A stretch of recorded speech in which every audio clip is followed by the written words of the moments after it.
എവിടെയുണ്ട്? ഞാനിപ്പോ കൊച്ചിയിലെത്തി. Okay, good. പിന്നെ ഇവിടെ മാഷ് എവിടെയാണ്? ഞാൻ ഹൈദരാബാദ്. ഹൈദരാബാദ് എന്ന് പറഞ്ഞിട്ട്. പിന്നെ ഇടയ്ക്ക് കണ്ണൂർ വരുമെന്ന് പറഞ്ഞു. ഇല്ല, ഞാൻ ഇപ്പൊ ഇല്ല, ഷെഡ്യൂള് ആ പ്ലാനിലില്ല. ആ ആ. മറ്റേത് കുട്ടികളുമായിട്ടൊരു ക്യാമ്പ് ചെയ്യുമായിരുന്നല്ലോ. അത് ഇടയ്ക്ക് ചെയ്യും. ഒരു നല്ലൊരു ആ ഗ്രൂപ്പൊക്കെ വന്നിട്ട് ഒരു മൂഡൊക്കെ വരുമ്പോഴാ ചെയ്യാം. ആ ആ ആ ആ. കെ ബി ജിനൻ എന്ന് പറയുന്ന ഒരാളെ കേട്ടിട്ടുണ്ടോ? ജിനൻ എവിടെ? അദ്ദേഹം പിന്നെ നമ്മുടെ ഒരു ബുക്ക് എടുക്കുക, നോട്ട് ചെയ്യാം. അദ്ദേഹം ഒരു പിന്നെ എഡ്യൂക്കേറ്റർ ആണ്. പിന്നെ ഇവിടെ ആ, നിലമ്പൂരാണ്. പക്ഷെ NID പ്രോഡക്റ്റ് ആണ്. ഇല്ല. Biology of learning. ഞാൻ വേണേ ലിങ്ക് അയച്ചു തരാൻ ഓ. പറ്റും. ബയോളജി ഓഫ് ലേണിംഗ് എന്ന് പറഞ്ഞൊരു കോൺസെപ്റ്റ് ഡെവലപ്പ് ചെയ്തിട്ട് ആ ഹാ. ഈ ഓൾട്ടർനേറ്റീവ് എഡ്യൂക്കേഷന്റെ ഒരു കുറെ കാര്യങ്ങൾ ചെയ്യുന്ന ഒരാളാണ്. ഓക്കെ. അറിയില്ല, നല്ലൊരു കേട്ടിട്ടില്ല. നല്ലൊരു റെവല്യൂഷണറി ആണ്. Well known all over India. ഇപ്പൊ പൊതുവെ ഓൾമോസ്റ്റ് എല്ലാ IIT-കളിലും ഒക്കെ പഠിപ്പിക്കും പോയി ആ ഹാ. ഈ organic level of learning. Okay, ഞാൻ കേട്ടിട്ടില്ല. നല്ല നല്ലൊരു കക്ഷിയാണ്. ആ ഹാ. രസമുള്ളൊരു കക്ഷിയാണ്. ഓക്കെ. എഫർട്ട്ലെസ് ലേണിംഗ് എന്ന് പറയുന്ന സാധനം വളരെ മനോഹരമായിട്ട് പറഞ്ഞു കൊടുക്കുന്ന ഒരാളാണ്. ആ ഹാ. കുറെ ഓക്കെ. നല്ല ആൾക്കാര് വർക്ക് ചെയ്യുന്നുണ്ട്. ഇപ്പോ ബാംഗ്ലൂരിൽ വല്ലീഷ് എന്ന് പറഞ്ഞിട്ട്, പിന്നെ പ്രയോഗ എന്ന് പറഞ്ഞൊരു സ്കൂളുണ്ട്. പഴയ പ്രയോഗ എന്ന് പറഞ്ഞ പണ്ട് IIT-യിൽ കുട്ടികളെ അയച്ചുകൊണ്ടിരുന്ന ഒരു വലിയ സെറ്റപ്പാണ്. ബേസ് എഡ്യൂക്കേഷൻ എന്ന് പറയും. ഓ. ബേസ് അവർ ആ.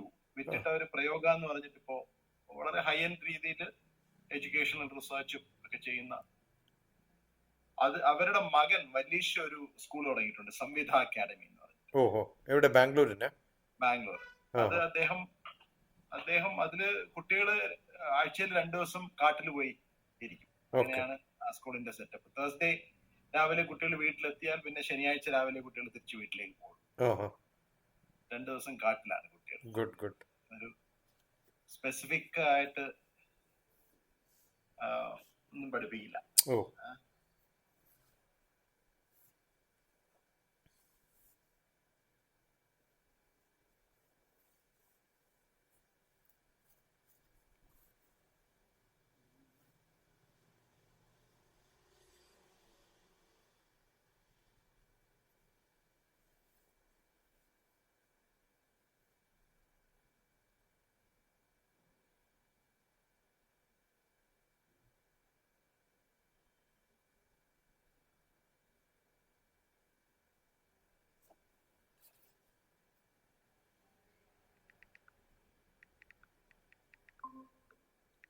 അത് കട്ടായി, എന്താ അറിയില്ല. ഓക്കെ.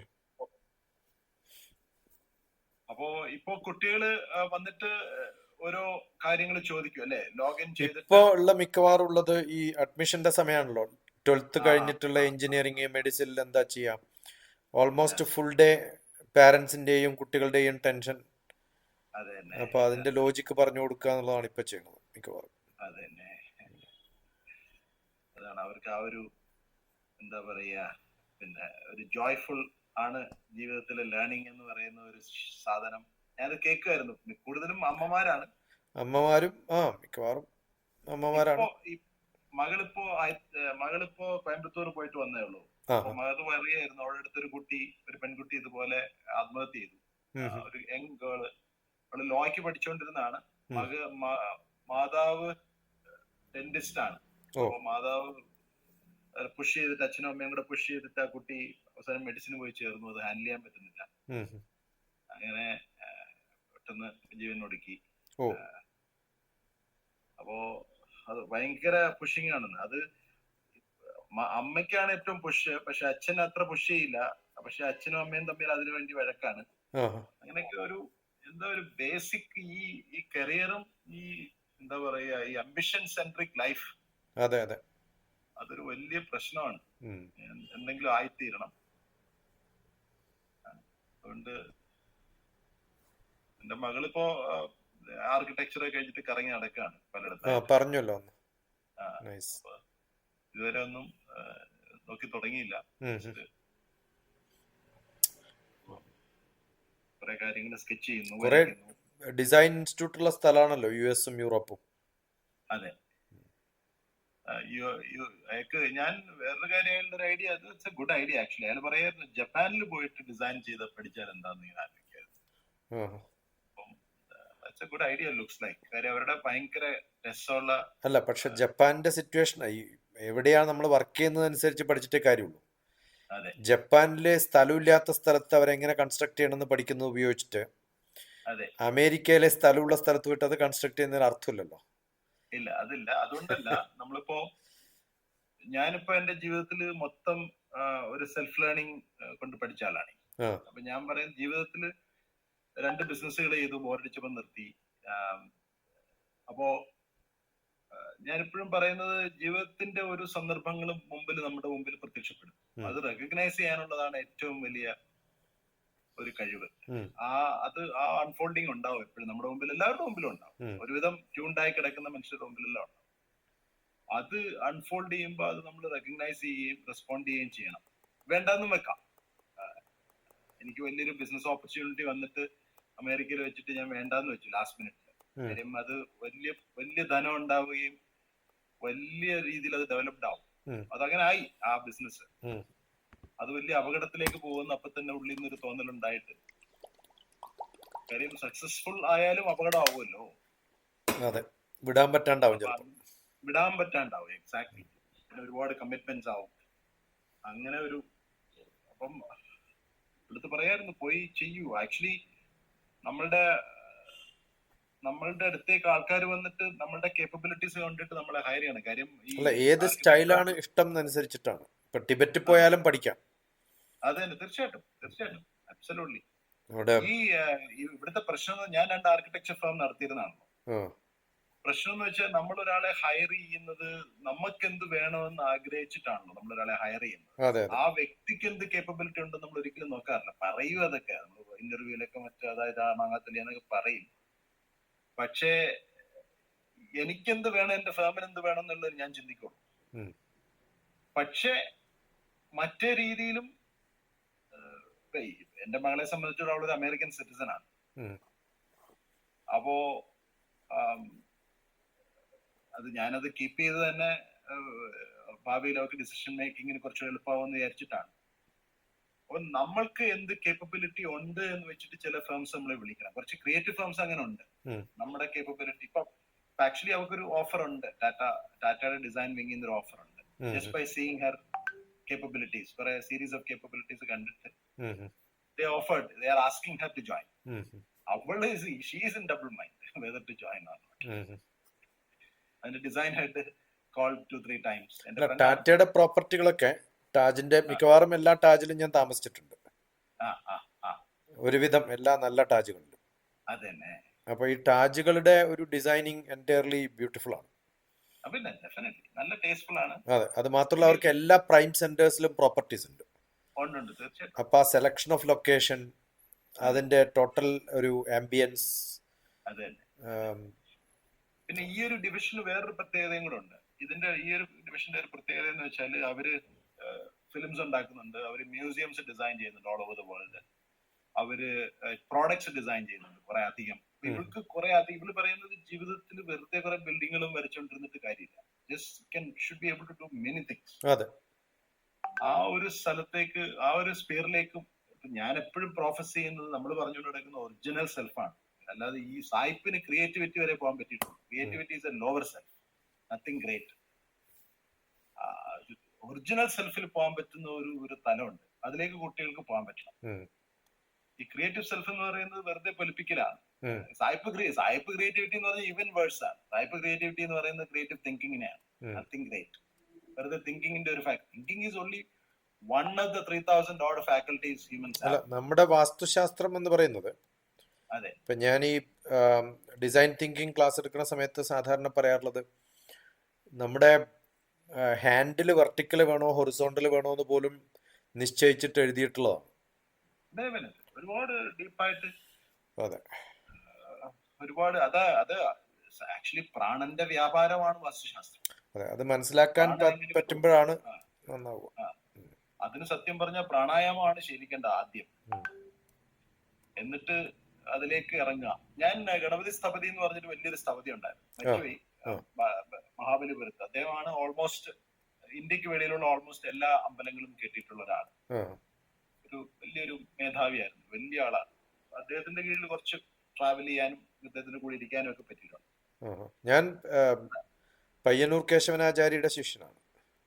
ആണല്ലേ? അദ്ദേഹമാണ് അദ്ദേഹം മലബാറിൽ കേരളത്തില് ഈ മയമതമൊക്കെ മയമതം മയമതത്തിന്റെ മലയാളത്തിലെ തർജിമ. ഇന്റർപ്രിട്ടേഷൻ, തർജ്ജമയേക്കാളും കൂടുതൽ അതിന്റെ ഇന്റർപ്രിട്ടേഷൻ, ആഖ്യാനം അത് ഒക്കെ. എത്ര ബുക്കായിട്ട് എഴുതിയത് അദ്ദേഹം? അതൊരു മയമതത്തിന്റെ ബുക്കാണ്, 3 വോളിയമാണ്. ഒരു ബുക്കാണ്. ഒറ്റ ബുക്കായിട്ട് ഹിന്ദിയിലുള്ള മയമതം ഉണ്ട് വലുത്. ഞാൻ എന്റെ ലൈബ്രറിയിലൂടെ മേടിച്ചു വെച്ചിട്ടുണ്ടായിരുന്നു. 2 എണ്ണം ഇല്ല, 2 വോളിയം ഇല്ല അത്. ഇല്ല, മയമതം ഒരു വലിയൊരു ബുക്കായിട്ട് ഇറക്കിയിട്ടുണ്ട്. ആരുടെയാണ് ബുക്ക്. ഒരു പബ്ലിക്കേഷൻ ആരുടെയാന്ന് എനിക്കറിയില്ല. കുറെ ഉണ്ട് മയമതം, 1-2 പബ്ലിക്കേഷൻസ് ഉണ്ടാവും. ഇത് മയമതം അതുപോലെ തന്നെ ട്രാൻസ്ലേറ്റ് ചെയ്തിട്ടുണ്ട്, അസലായിട്ട് എഴുതിയിട്ട് അതിന്റെ ഒരു ഇന്റർപ്രിട്ടേഷൻ. സർക്കാരിന്റെ ഞാൻ വായിച്ച ചൗഖാമ്പ സീരീസ് മയമതം കുറെ നാളായിട്ട് എന്റെ കയ്യിലുള്ളതാണ്. പിന്നെ അല്ല, ഈ നമ്മുടെ ഇൻറ്റ്യൂട്ടീവ് കേപ്പബിലിറ്റി ഡെവലപ്പ് ആയി കഴിഞ്ഞാൽ എനിക്ക് തോന്നിയിട്ടുള്ളത് ആർക്കിടെക്ചറിൽ ഇൻറ്റ്യൂട്ടീവ് കേപ്പബിലിറ്റി ഡെവലപ്പ് ആയി കഴിഞ്ഞാൽ പിന്നെ ഗ്രന്ഥങ്ങളുടെ ആവശ്യം, പിന്നെ സ്പേസ്, ഈസി ഒരു വലിയൊരു ആർക്കിടെക്ചറിലെ ഒരു വലിയൊരു എന്താ പറഞ്ഞൊരു പസിൽ എന്ന് പറയുന്നത് എങ്ങനെ പ്രൊപ്പോർഷൻസ് പഠിപ്പിക്കും എന്നുള്ളതാണ്. പ്രൊപ്പോർഷൻസ്, സ്കെയിലും നമുക്ക് ടെക്സ്ചർ പഠിപ്പിക്കാം, കളർ പഠിപ്പിക്കാം, ഷേപ്പ്, സൈസ്, ഫോം എല്ലാം പഠിപ്പിക്കാം. പക്ഷെ സ്കെയിൽ പ്രൊപ്പോർഷൻ എന്ന് പറയുന്നത് ഇൻറ്റ്യൂട്ടീവ് സാധനത്തിൽ നിന്ന് വരുന്നതാണ്. അത് പഠിപ്പിക്കണമെങ്കിൽ അത് നമ്മുടെ ഉള്ള സാധനം നമ്മുടെ കയ്യിലുണ്ട്. പ്രൊപ്പോർഷൻസ് പഠിപ്പിക്കാൻ നമ്മൾ പ്രൊപ്പോർഷൻ ബേസ് ചെയ്തിട്ടായിരുന്നു നമ്മുടെ ശാസ്ത്രം മുഴുവൻ.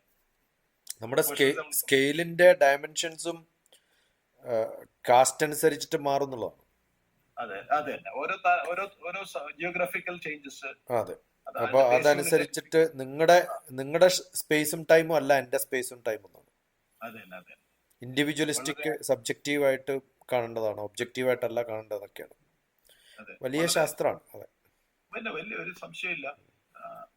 പിന്നെ പ്രകൃതിയെ പറ്റി പഠിക്കണം. വാസ്തു പഠിക്കണമെങ്കിൽ പ്രകൃതിയോട് ഭയങ്കരമായ എന്താ പറയാ ഒരു സ്നേഹം, അത് ഏറ്റവും ആവശ്യമാണ്. ആലയം എന്നുള്ള വാക്ക് തന്നെ അതാണല്ലോ. ആലയമാണ്, വീടുകളല്ല, നമ്മൾ ആലയങ്ങളാണ്. അതെ, അല്ല ഇപ്പൊ പല്ലി കടന്നു വരാൻ പാടില്ല. അതെ, എല്ലാത്തിലും ഈ പശുവിന് പോലും നമ്മൾ ആലയാണ് പണിയണത്. ആല എന്ന് പറഞ്ഞാൽ പ്ലേസ് ചെയ്യുന്ന സ്ഥലങ്ങള്. അതെ, അതൊരു വലിയ സംഭവമാണ്. ആരൊക്കെയുണ്ട് കൂടെ? ഇവിടെ വീട്ടില് എറണാകുളത്ത്? വീട്ടില് പിന്നെ നമുക്കൊരു ഫാം ഉണ്ട്. അപ്പം വൈഫ് അങ്ങോട്ടേക്ക് പോയിരിക്കാം. അതെവിടെയാ? അത് ശാസ്താംകോട്ട. വൈഫ് വളർന്നത് നോർത്ത് ഇന്ത്യയിലാണ്. അവർക്ക് അവരുടെ ആൻസെസ്ട്രൽ ഹോം എല്ലാം അവിടെയാണ്. ശാസ്താംകോട്ട തിരുവനന്തപുരത്ത് അടുത്തല്ല? അല്ല, തിരുവനന്തപുരത്തിനടുത്ത്. കൊല്ലം തിരുവനന്തപുരത്ത്. അപ്പൊ അവിടെ ഒരു പഴയ ശാസ്ത്ര ടെമ്പിൾ ഒക്കെ ഉണ്ട്. അപ്പൊ അവിടെ ഈ പുള്ളിക്കാരി കൃഷി വലിയ താല്പര്യമാണ്. അപ്പം പഴയ ഗ്രാൻഡ് പേരൻസിന്റെ ഒക്കെ ഇൻഫ്ലുവൻസ് ആണെന്ന് തോന്നുന്നു. അപ്പൊ അവിടെ പോയിട്ട് നല്ലോണം കൃഷി ചെയ്യുന്നുണ്ട്. എന്താണ് കൃഷി? എത്ര ഫാം എത്രയുണ്ട്? പച്ചക്കറി 14 ഏക്കർ ഉണ്ട്. പച്ചക്കറി ഉണ്ട്, പിന്നെ ഓഫ് കോഴ്സ് റബ്ബർ ഉണ്ട്, അതാണ് മെയിൻ. പിന്നെ തെങ്ങുണ്ട്. പച്ചക്കറി കുറെ. പുള്ളിക്കാരിയുടെ ഏറ്റവും കൂടുതൽ ഇൻട്രസ്റ്റ് പച്ചക്കറിയിലാണ്. അപ്പൊ ഞാനും കുറച്ച് പച്ചക്കറി നമുക്ക് ഡെവലപ്പ് ചെയ്തെടുക്കണം. അങ്ങനെ അതൊരു വലിയ. നിങ്ങളുടെ എറണാകുളത്ത് ആക്ടിവിറ്റി ഒന്നുമില്ലേ? എറണാകുളത്ത് എനിക്ക് ട്രാവൽ ആയതുകൊണ്ട്, നമ്മളിപ്പോ 24 സ്റ്റേറ്റിലല്ലേ ഓപ്പറേറ്റ് ചെയ്യുന്നത്. അതുകൊണ്ട് ഞാനിവിടെ ഒരു മോഡൽ ഫാം ഉണ്ടാക്കിയിരുന്നു. ഞാൻ ഫാമിംഗ് പഠിച്ച്, ഞാൻ നർമ്മദയുടെ തീരത്ത് പോയി ഫാമിംഗ് പഠിച്ചിട്ട് ഒരു വലിയൊരു ദിവ്യൻ ഉണ്ടായിരുന്നു, എസ് എ ദബോൽക്കറിന്റെ ശിഷ്യൻ ദീപക് സച്ദേജി. അദ്ദേഹത്തിന്റെ കീഴിൽ പോയി. എസ് എ ദബോൽക്കറുടെ ശിഷ്യന്മാരാണ് ഈ സുഭാഷ് പലേക്കർ, ഇങ്ങനെയൊക്കെയുള്ള കുറെ ഉണ്ട്, സീറോ ബഡ്ജറ്റ്. അപ്പൊ അവിടെ പോയി പഠിച്ചിട്ട് ഞങ്ങൾ ഇവിടെ ഒരു മോഡൽ ഫാം ഉണ്ടാക്കിയിരുന്നു. കോഴിക്കോട് നല്ലൊരു ടീം വർക്ക് ചെയ്യുന്നുണ്ട്. അദ്ദേഹത്തിന്റെ ഫിലോസഫി നല്ല ഒരു ടീം വർക്ക് ചെയ്യുന്നു. അതായത് മൈക്രോ ഓർഗാനിസത്തിനെ പ്രൊമോട്ട് ചെയ്തിട്ടുള്ള കൃഷി. അപ്പൊ അങ്ങനെ അത് നല്ലോണം പോയി ആ മോഡൽ ഫാം. പിന്നെ ഇപ്പൊ സമയം കിട്ടാത്തതുകൊണ്ട് ശ്രദ്ധിക്കുന്നില്ല എന്നുള്ളത്. പിന്നിപ്പോ കുറച്ച് ഫിലിംസ്, യൂത്തിന് വേണ്ടി കുറച്ച് ഫിലിംസ് ഉണ്ടാക്കണം എന്നുള്ളൊരു ഇതില് ഒരെണ്ണം ഇപ്പൊ തീർന്നു. ഇനിയിപ്പം അതെന്താണ് തീം? ഷോർട്ട്. ഇപ്പോഴത്തെ ഞാൻ ചെറിയ പ്രായത്തിൽ നിന്ന് മെന്റർ ചെയ്തൊരു പയ്യനാണ് നാഷണൽ അവാർഡ് കിട്ടിയത്. ഇപ്പൊ ആട്ടം എന്ന് പറഞ്ഞ സിനിമ, ഇപ്പോഴത്തെ ആട്ടം എന്ന സിനിമ ഞാൻ ചെറിയ പ്രായത്തിൽ നിന്ന് മെന്റർ ചെയ്ത പയ്യനാണ്. ആഹാ, നമ്മുടെ കോൺസെപ്റ്റ്സ് ഒക്കെ ബേസ് ചെയ്തിട്ടുള്ള മെന്ററിംഗ് ആയിരുന്നു. ആഹാ, അപ്പൊ അയാള് ബെസ്റ്റ് സ്ക്രിപ്റ്റും ബെസ്റ്റ് ഫിലിമും കിട്ടി. ആ, അപ്പൊ അയാളുടെ അടുത്ത പ്രോജക്റ്റിലേക്ക് പോകുന്നതിന് മുമ്പ് ഞാൻ പറഞ്ഞു, ഞാനൊരു പ്രൊഡ്യൂസറെ സംഘടിപ്പിച്ചു തരാം, നിങ്ങൾ എനിക്കൊരു ഷോർട്ട് ഫിലിം ചെയ്തതാ, നമുക്ക് ഫ്രീ ആയിട്ട് യൂട്യൂബിൽ ഇടാം. ആ, അങ്ങനെ അതിന്റെ ഷൂട്ടിംഗ് എല്ലാം കഴിഞ്ഞു. അപ്പൊ ആ, അത് ഈ ഒരു പ്രോജക്റ്റ് ആയതുകൊണ്ട് കുറെ പേര് ഫ്രീ ആയിട്ട് വന്ന് അഭിനയിക്കുകയും, എഡിറ്റർ ഫ്രീ ആയിട്ട് വന്നു, സിനിമാറ്റോഗ്രാഫർ, പ്രേമത്തിന്റെ സിനിമാറ്റോഗ്രാഫർ അയാൾ ഫ്രീ ആയിട്ട് വന്നു ചെയ്തു തന്നു. ആഹാ, പിന്നെ സൗണ്ട് റെക്കോർഡിസ്റ്റ് രംഗ എന്ന് പറഞ്ഞിട്ട് ഓൾ ഓവർ ഫേമസ് ഒരാണ്, അയാളും വന്ന് ഫ്രീ ആയിട്ട് ചെയ്തു. പ്രകാശ് രാജ് ഫ്രീ ആയിട്ട് വന്ന് അഭിനയിച്ചിട്ടുണ്ട്. ആഹാ, അപ്പൊ അങ്ങനെ ഒരു ഓൾ ഇന്ത്യ ലെവലിൽ, അതൊരു ഇംഗ്ലീഷിലാണ്, അതൊരു ഗ്ലോബൽ ലെവലിൽ കൊടുക്കാൻ വേണ്ടി. ഓക്കെ, എന്നിട്ടിപ്പോ ഇപ്പൊ ഒരു 6 മാസത്തേക്ക് അതൊരു സർക്യൂട്ടിൽ അയക്കണം നമ്മള്, ആഹാ, ഒരു ഫെസ്റ്റിവൽ സർക്യൂട്ടിൽ അയക്കണം. അയച്ചിട്ട് പിന്നെ നമ്മൾ യൂട്യൂബിൽ റിലീസ് ചെയ്യും. ഓ, പിന്നെ എനിക്കൊരു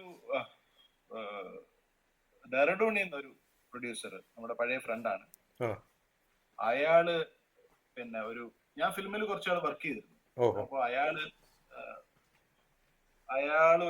കുറച്ച് ഫിലിംസ് പ്രൊഡ്യൂസ് ചെയ്യാൻ പറയുന്നത്, ഷോർട്ട് ഫിലിംസ് യൂത്തിന് വേണ്ടി. ആഹാ, അപ്പൊ അതിന്റെയും വർക്ക് തുടങ്ങണം. ഇതിപ്പോ ഇതിന്റെ തീം എന്ന് വെച്ചാൽ, do you really love the people you say that you love. Okay, അത് ബേസ് നമ്മുടെ കൂടിയാട്ടത്തിന്റെ ചില ഇമേജറി ഒക്കെ കൊണ്ടുവന്നിട്ടാണ് അത് ചെയ്തത്. ആഹാ, കൂടിയാട്ടം സൂരജ് എന്ന് പറഞ്ഞിട്ട്, സൂരജ് നമ്പ്യാർ എന്ന് പറഞ്ഞിട്ട് അറിയാം എനിക്ക്. കൂടിയാട്ടത്തിന്റെ ഒരു വേണുജിയുടെ ശിഷ്യൻ. ശിഷ്യനാ സൂരജ് വന്നിട്ട് അതിന്റെ കംപ്ലീറ്റ് ഞാൻ ചിട്ടപ്പെടുത്തി. എൻ്റെ വൈഫ് ഇരിങ്ങാലക്കുടയാണ്, അപ്പൊ വേണുജിയുടെ തൊട്ടടുത്താണ്. ഓ ഫാന്റാസ്റ്റിക്. വേണുജി നന്നായിട്ട് അറിയുന്ന ആളാണ്. വേണുജി ഒരു അമേസിംഗ് കക്ഷി. അപ്പൊ ഇത് സൂരജ് നമ്പ്യാര വന്നിട്ട് നമുക്ക് ഈ കൂടിയാട്ടം ഒക്കെ സെറ്റ് ചെയ്ത് തന്നിട്ട് പോയി. ഉം, ഉം. അങ്ങനെ അത് ബേസ് ചെയ്തിട്ട് നമ്മുടെ പഴയ ഇമേജറി ഒക്കെ വെച്ചിട്ട് ഈ ഒരു ഗ്രാൻഡ് ഫാദറും മകളുമായിട്ടുള്ള ഒരു സംവാദം ഉം. പോലെ ഡെവലപ്പ് ചെയ്തെടുത്തൊരു സാധനം. അപ്പൊ അതിപ്പോ എഡിറ്റിംഗ് എല്ലാം കഴിഞ്ഞിപ്പോ ഈ 15 ദിവസം കൊണ്ട് തീരും. ഓക്കെ, ഫെസ്റ്റിവലിലേക്ക് പോവാ, ഷിക്കാഗോ ഫെസ്റ്റിവലിലേക്ക് പോവാ. ഉം, ഉം. പിന്നെ ഇയാൾക്ക് ഈ നാഷണൽ അവാർഡൊക്കെ ഉള്ള സ്ഥിതിക്ക് കുറച്ചുകൂടെ എൻട്രി ഒക്കെ ഈസിയാണ് ഇപ്പൊ. ഉം. അങ്ങനെ ഇപ്പൊ എഡ്യൂക്കേഷനിൽ എന്താണ് ഇപ്പം അടുത്ത സ്റ്റെപ്പ്? ഞാനിപ്പോ നമ്മള് ധ്രുവ് എന്ന് പറഞ്ഞ മോഡിജിയുടെ ഒരു പ്രോഗ്രാം ഉണ്ട്. ആ, അതായത് ഗിഫ്റ്റഡ് ആയിട്ടുള്ള കുട്ടികളെ വില്ലേജിൽ പോയി തപ്പിയെടുത്ത് അവരെ ലാറ്ററൽ എൻട്രിക്ക് പ്രൊമോട്ട് ചെയ്യുന്ന ഒരു പ്രോഗ്രാം. ആ, അപ്പൊ അതിനകത്ത് നമ്മുടെ ഒരു ടീം, അത് ഞാൻ സെറ്റ് ചെയ്താ 2014. ഓ, അത് നല്ലോണം പോകുന്നുണ്ട്. പിന്നെ മെറ്റാ ടീച്ചർ എന്ന് പറഞ്ഞിട്ടൊരു ഒരു ടീച്ചർ, നല്ലവണ്ണം പഠിപ്പിക്കുന്ന ഒരു ടീച്ചർ ഉം. സ്വയം ഇൻട്രോസ്പെക്ട് ചെയ്തിട്ട് താൻ എന്താണെന്ന് തിരിച്ചറിയുന്ന ഒരു കാര്യം. എല്ലാ ട്രെയിനിങ്ങുകളും എക്സ്റ്റേണൽ ലോക്കസിനെയാണല്ലോ ഫോക്കസ് ചെയ്യുന്നത്, എല്ലാ ട്രെയിനിങ്ങും. അതെ, എക്സ്റ്റേണലി വാട്ട് യു ആർ, അതെ, but internally what you are എന്നുള്ളൊരു ചോദ്യം. ഉം. അപ്പൊ അതിനുവേണ്ടി ഒരു സാധനം ഡെവലപ്പ് ചെയ്തിട്ടുണ്ട്. ഒരു 5 day കോഴ്സ് ആണ്. ഓക്കെ, അത് കുറച്ച് കാര്യമായിട്ട് ചെയ്യണം. ഒരു 3 പൈലറ്റ് ചെയ്തു, വളരെ സക്സസ്ഫുൾ ആയി, ഉം. നല്ല well received. Only by invitation ആണ്, ഉം. You are invited to participate. അപ്പൊ അത് ചെയ്യുന്നുണ്ട്. കൺസ്ട്രക്റ്റിവിസം ബേസ് ചെയ്തിട്ട് കുറെ അധികം ടീച്ചർ ട്രെയിനിങ് ഓൾ ഇന്ത്യ ലെവലിൽ ചെയ്യുന്നുണ്ട്. ഒരു വർഷം തന്നെ ഒരു 5000-ഓളം ടീച്ചേഴ്സിനെ ട്രെയിൻ ചെയ്യുന്നുണ്ട്. ഉം, ഉം. അപ്പൊ അത് ചെയ്യണം. പിന്നെ ഹെഡ് മാസ്റ്റർ, സ്കൂൾ ലീഡേഴ്സിന് വേണ്ടി കൾച്ചർ ഓഫ് ലേണിംഗ്, എന്താണ് ഒരു ലേണിംഗ് കൾച്ചർ ഒരു സ്കൂളിൽ എന്ന് പറഞ്ഞിട്ടൊരു, ഇതെല്ലാം ഗവൺമെന്റ് സ്കൂളിൽ ആൾക്കാർക്ക് വേണ്ടിയാണ്. ഇതൊക്കെ ഫണ്ടഡ് ആണ് government. Everything is funded. Government 25%, ബാക്കി നമ്മൾ ഫണ്ട് റൈസ് ചെയ്യുന്നതാണ്. CSR. ഓക്കെ, CSR ആണ് മെയിൻ ആയിട്ട്. പിന്നെ 6% ഫണ്ട് അമേരിക്കയിൽ നിന്ന് വരുന്നുണ്ട്, ഉം, ഉം. അമേരിക്ക യൂറോപ്പിൽ നിന്ന് വരുന്നുണ്ട്. പക്ഷെ അത് വളരെ കുറവേ ഉള്ളൂ. നമ്മൾ മനഃപൂർവ്വം കുറച്ച് നിർത്തിയിരിക്കാം. ഉം. നല്ല സ്കോപ്പ് ഉണ്ട്, പക്ഷെ we didn't want too much money from foreign countries. അത് ഈ ഹെഡ് മാസ്റ്റേഴ്സ് പ്രോഗ്രാമും വളരെ നല്ലോണം വരുന്നുണ്ട്. ബിക്കോസ് അത് എങ്ങനെയാണ് ഒരു കൾച്ചർ ഓഫ് ലേണിംഗ് എസ്റ്റാബ്ലിഷ് ചെയ്യുന്നത്. ഇനി അടുത്ത പ്രോഗ്രാം എവിടെയാ വരാൻ പോണത്? ഈ ഭാഗത്ത് എവിടെയെങ്കിലും ഉണ്ടോ? ഇല്ല, കേരളത്തിൽ നമ്മളില്ല. അല്ല, കേരളത്തിലല്ല, എവിടെയെങ്കിലും. നമ്മള് പിന്നെ ഞാൻ അറിയിക്കാം. അതെ, നോക്കാൻ പറ്റുകയാണെങ്കിൽ വരാം. നമ്മുടെ ക്യാമ്പസിൽ പ്രോഗ്രാം സ്ഥിരമായിട്ട് നടക്കും. അതിന്റെ ഷെഡ്യൂൾ ഞാൻ പറയാം. എവിടെയാ? വെരി കുപ്പം എന്ന് പറയുന്ന സ്ഥലത്താണ്, ചന്ദ്രബാബു നായിഡു കോൺസ്റ്റിറ്റ്യുവൻസി. ഓക്കെ, അവിടെയാണ് നമ്മുടെ ക്യാമ്പസ്. അവിടെ നടക്കുന്ന കൂടുതലും വർക്ക്. ഒരു അങ്ങൊരു നമ്മുടെ ഒരു മെറ്റാ ടീച്ചർ പ്രോഗ്രാമിന് വരും. മെറ്റാ ടീച്ചർ പ്രോഗ്രാം എന്ന് പറഞ്ഞാൽ ഒരു കഫേ പോലത്തെ ഒരു സെറ്റപ്പാണ്. There is no organized training. Okay, it's like a dialogue. It's a dialogue as well as interaction, as well as art, as well as performance. അത് എത്ര ദിവസത്തെയാ? അത് 5 ദിവസം. 5 ദിവസത്തെ. അത് കുപ്പത്തുണ്ടോ? കുപ്പത്ത്. അത് വർഷത്തിൽ 2 നമ്മൾ പ്രോമിസ് ചെയ്തിരിക്കുന്നത്, മാക്സിമം 3 ചെയ്യും. ഓക്കെ. അത് നല്ല ഡിമാൻഡാ, ഒരുപാട് പേര് ജോയിൻ ചെയ്യാനായിട്ട്. അതെ, ഞാൻ പറഞ്ഞു ഓൺലി ബൈ ഇൻവിറ്റേഷൻ. എപ്പോഴാന്ന് പറഞ്ഞാ മതി. അപ്പൊ അവിടെ ഒന്ന് സംസാരിക്കും അവരുമായിട്ട്. കാര്യം ഓയസ് ഓയസ്. അങ്ങനത്തെ ഒരു ഇന്ററാക്ഷൻ ആണ് അവിടെ ഉദ്ദേശിക്കുന്നത്. ഉം. ഞാൻ എപ്പോഴും പറയുന്ന കുട്ടികളുടെ അടുത്ത് എഡ്യൂക്കേഷൻ ഒരൊറ്റ ഉദ്ദേശമേ ഉള്ളൂ, ഈ ലോകത്തെ മാനേജ് ചെയ്യാൻ പഠിപ്പിക്കുക, ഈ സബ്സർവിയൻ നോൺസെൻസിനെ മാനേജ് ചെയ്യാൻ പഠിപ്പിക്കുക. അത് പിന്നെ അത് അങ്ങും നല്ലോണം ചെയ്യുന്നുണ്ട്. ഇത് കുട്ടികൾ ഇവിടെ തുടങ്ങിയില്ലെങ്കിൽ, ഇതുപോലും നന്നായിട്ട് ചെയ്യാൻ പറ്റിയില്ലെങ്കിൽ, അല്ല ഇപ്പൊ ഞാനിപ്പോ നമ്മളിപ്പോ ഈവൻ മാസ്റ്റേഴ്സ് ചെയ്യുന്ന കുട്ടികളോട് പോലും ഞാൻ ഒരു 4 പോയിന്റ് പറഞ്ഞിട്ട് അവരെ ഡിസ്ക്രൈബ് ചെയ്യാൻ പറഞ്ഞ് എഴുതി അതുപോലെ എഴുതാൻ പറ്റുന്നില്ല. അതാണ് വലിയ സങ്കടമാണ്. What do you expect from me? ഇപ്പൊ എന്നെ ഡിസ്കസ് ചെയ്യണം. What do you expect from me? Write and give എന്ന് പറഞ്ഞാൽ അവർക്ക് പറ്റുന്നില്ല എഴുതാൻ. ശരിക്കും നാലോചിച്ചു. അതായത് ഒന്നാമത്തെ കാര്യം, താൻ ആരാണെന്നുള്ളൊരു ബേസിക് എൻക്വയറി ഇല്ല. എന്താണ് ഞാൻ, എന്റെ നില എന്താണ്? നമ്മളിപ്പോ നമ്മുടെ പഴയ തലമുറയിൽ നമ്മുടെ പേരൻസിന് നമിക്കേണ്ട ഏറ്റവും വലിയ കാര്യം, അവര് നമ്മളെ തിരിച്ചറിയാൻ പഠിപ്പിച്ചിട്ടുണ്ട് സ്വയം. നമ്മുടെ ഈഗോ. എന്റെ അച്ഛനൊക്കെ അതുപോലെ ഞാൻ പറയല്ലേ, we may not have solution for all the problem, but at least do we have a concern. അതെ. സോ ഞാൻ പറയാറുള്ളത്, I am only sharing my concern, I have no solutions.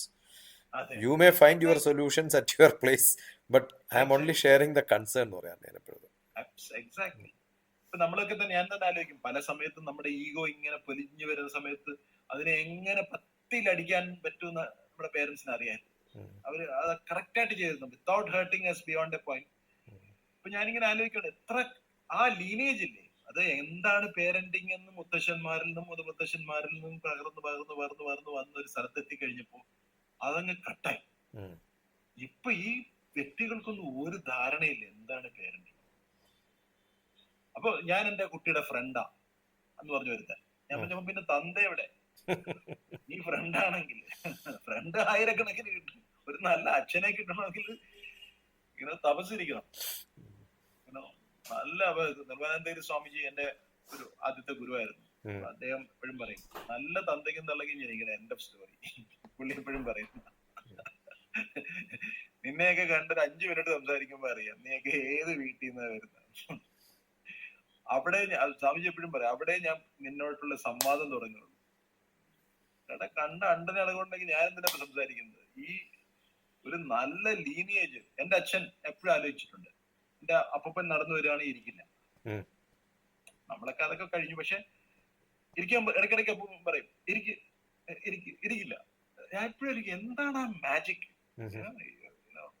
അപ്പൊ ആ ഒരു നിർമ്മലാനന്ദഗിരി സ്വാമിജി ബ്യൂട്ടിഫുൾ ആയിട്ട് പറയുന്നത്, അതായത് ഒരു അച്ഛൻ എന്ന് വിളിക്കുന്ന ഒരു മകന്റെ ഉള്ളിൽ സൃഷ്ടിക്കപ്പെടേണ്ട ഒരു സ്വപ്നമാണ്, ഉദാത്തീകരിക്കപ്പെടേണ്ട ഒരു സ്വപ്നമാണ്. ഒരു മകൻ എന്നുള്ളത് അച്ഛന്റെ ഉള്ളിൽ ഉദാത്തീകരിക്കപ്പെടേണ്ട ഒരു സ്വപ്നം. അല്ലാതെ ഞാൻ അച്ഛനാന്നുള്ള ഈഗോ അല്ല അച്ഛൻ. ആ മകന്റെ മനസ്സിൽ സൃഷ്ടിക്കപ്പെടേണ്ട ഒരു ഇംപ്രഷൻ ഇല്ലേ ഒരു അച്ഛൻ്റെ, അത് സൃഷ്ടിക്കാൻ അറിയുന്നില്ല ഇവർക്ക്. കാര്യം ഇവർക്ക് ആ വാല്യൂ ഇല്ല. Simple as that. ഒരു നല്ല ഗ്രന്ഥം വായിക്കില്ല, വായന ഞാൻ എന്റെ മകളുടെ കൂടെ സമ്മതിക്കാൻ വേണ്ടി മാത്രം അവള് കാണുന്ന സിനിമകള്, അവള് കേൾക്കുന്ന മ്യൂസിക് എല്ലാം അപ്ഡേറ്റഡ് ആണ്.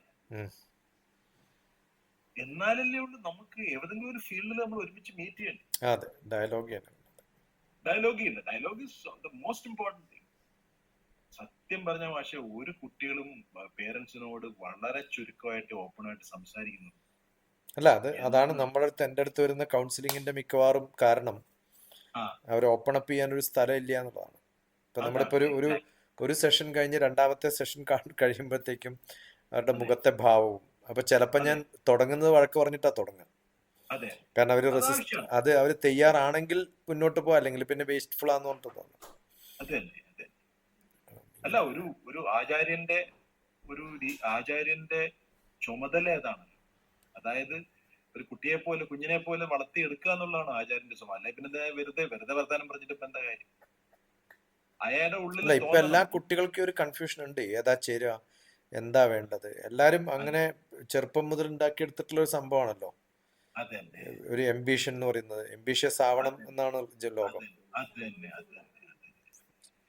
ഈ ഈ ദുർഗ, ഈ മാ പ്രകൃതി അമ്മ എന്തൊരു വിപുലമായിട്ടാണ് ഈ സെറ്റപ്പ് ഉണ്ടാക്കി വെച്ചിരിക്കുന്നത്. എത്ര മനോഹരമായിട്ടാണ് അല്ല എല്ലാവർക്കും ഒരു സ്പേസ്. ഇന്നലെ ഇന്നലെ നമ്മുടെ നല്ല പാട്ടൊക്കെ പാടും, നല്ല ട്രഡീഷനാണ്, കൾച്ചർ സെന്റർ ആയിട്ടുള്ള തൃശ്ശൂരാന്നൊക്കെ പറഞ്ഞു.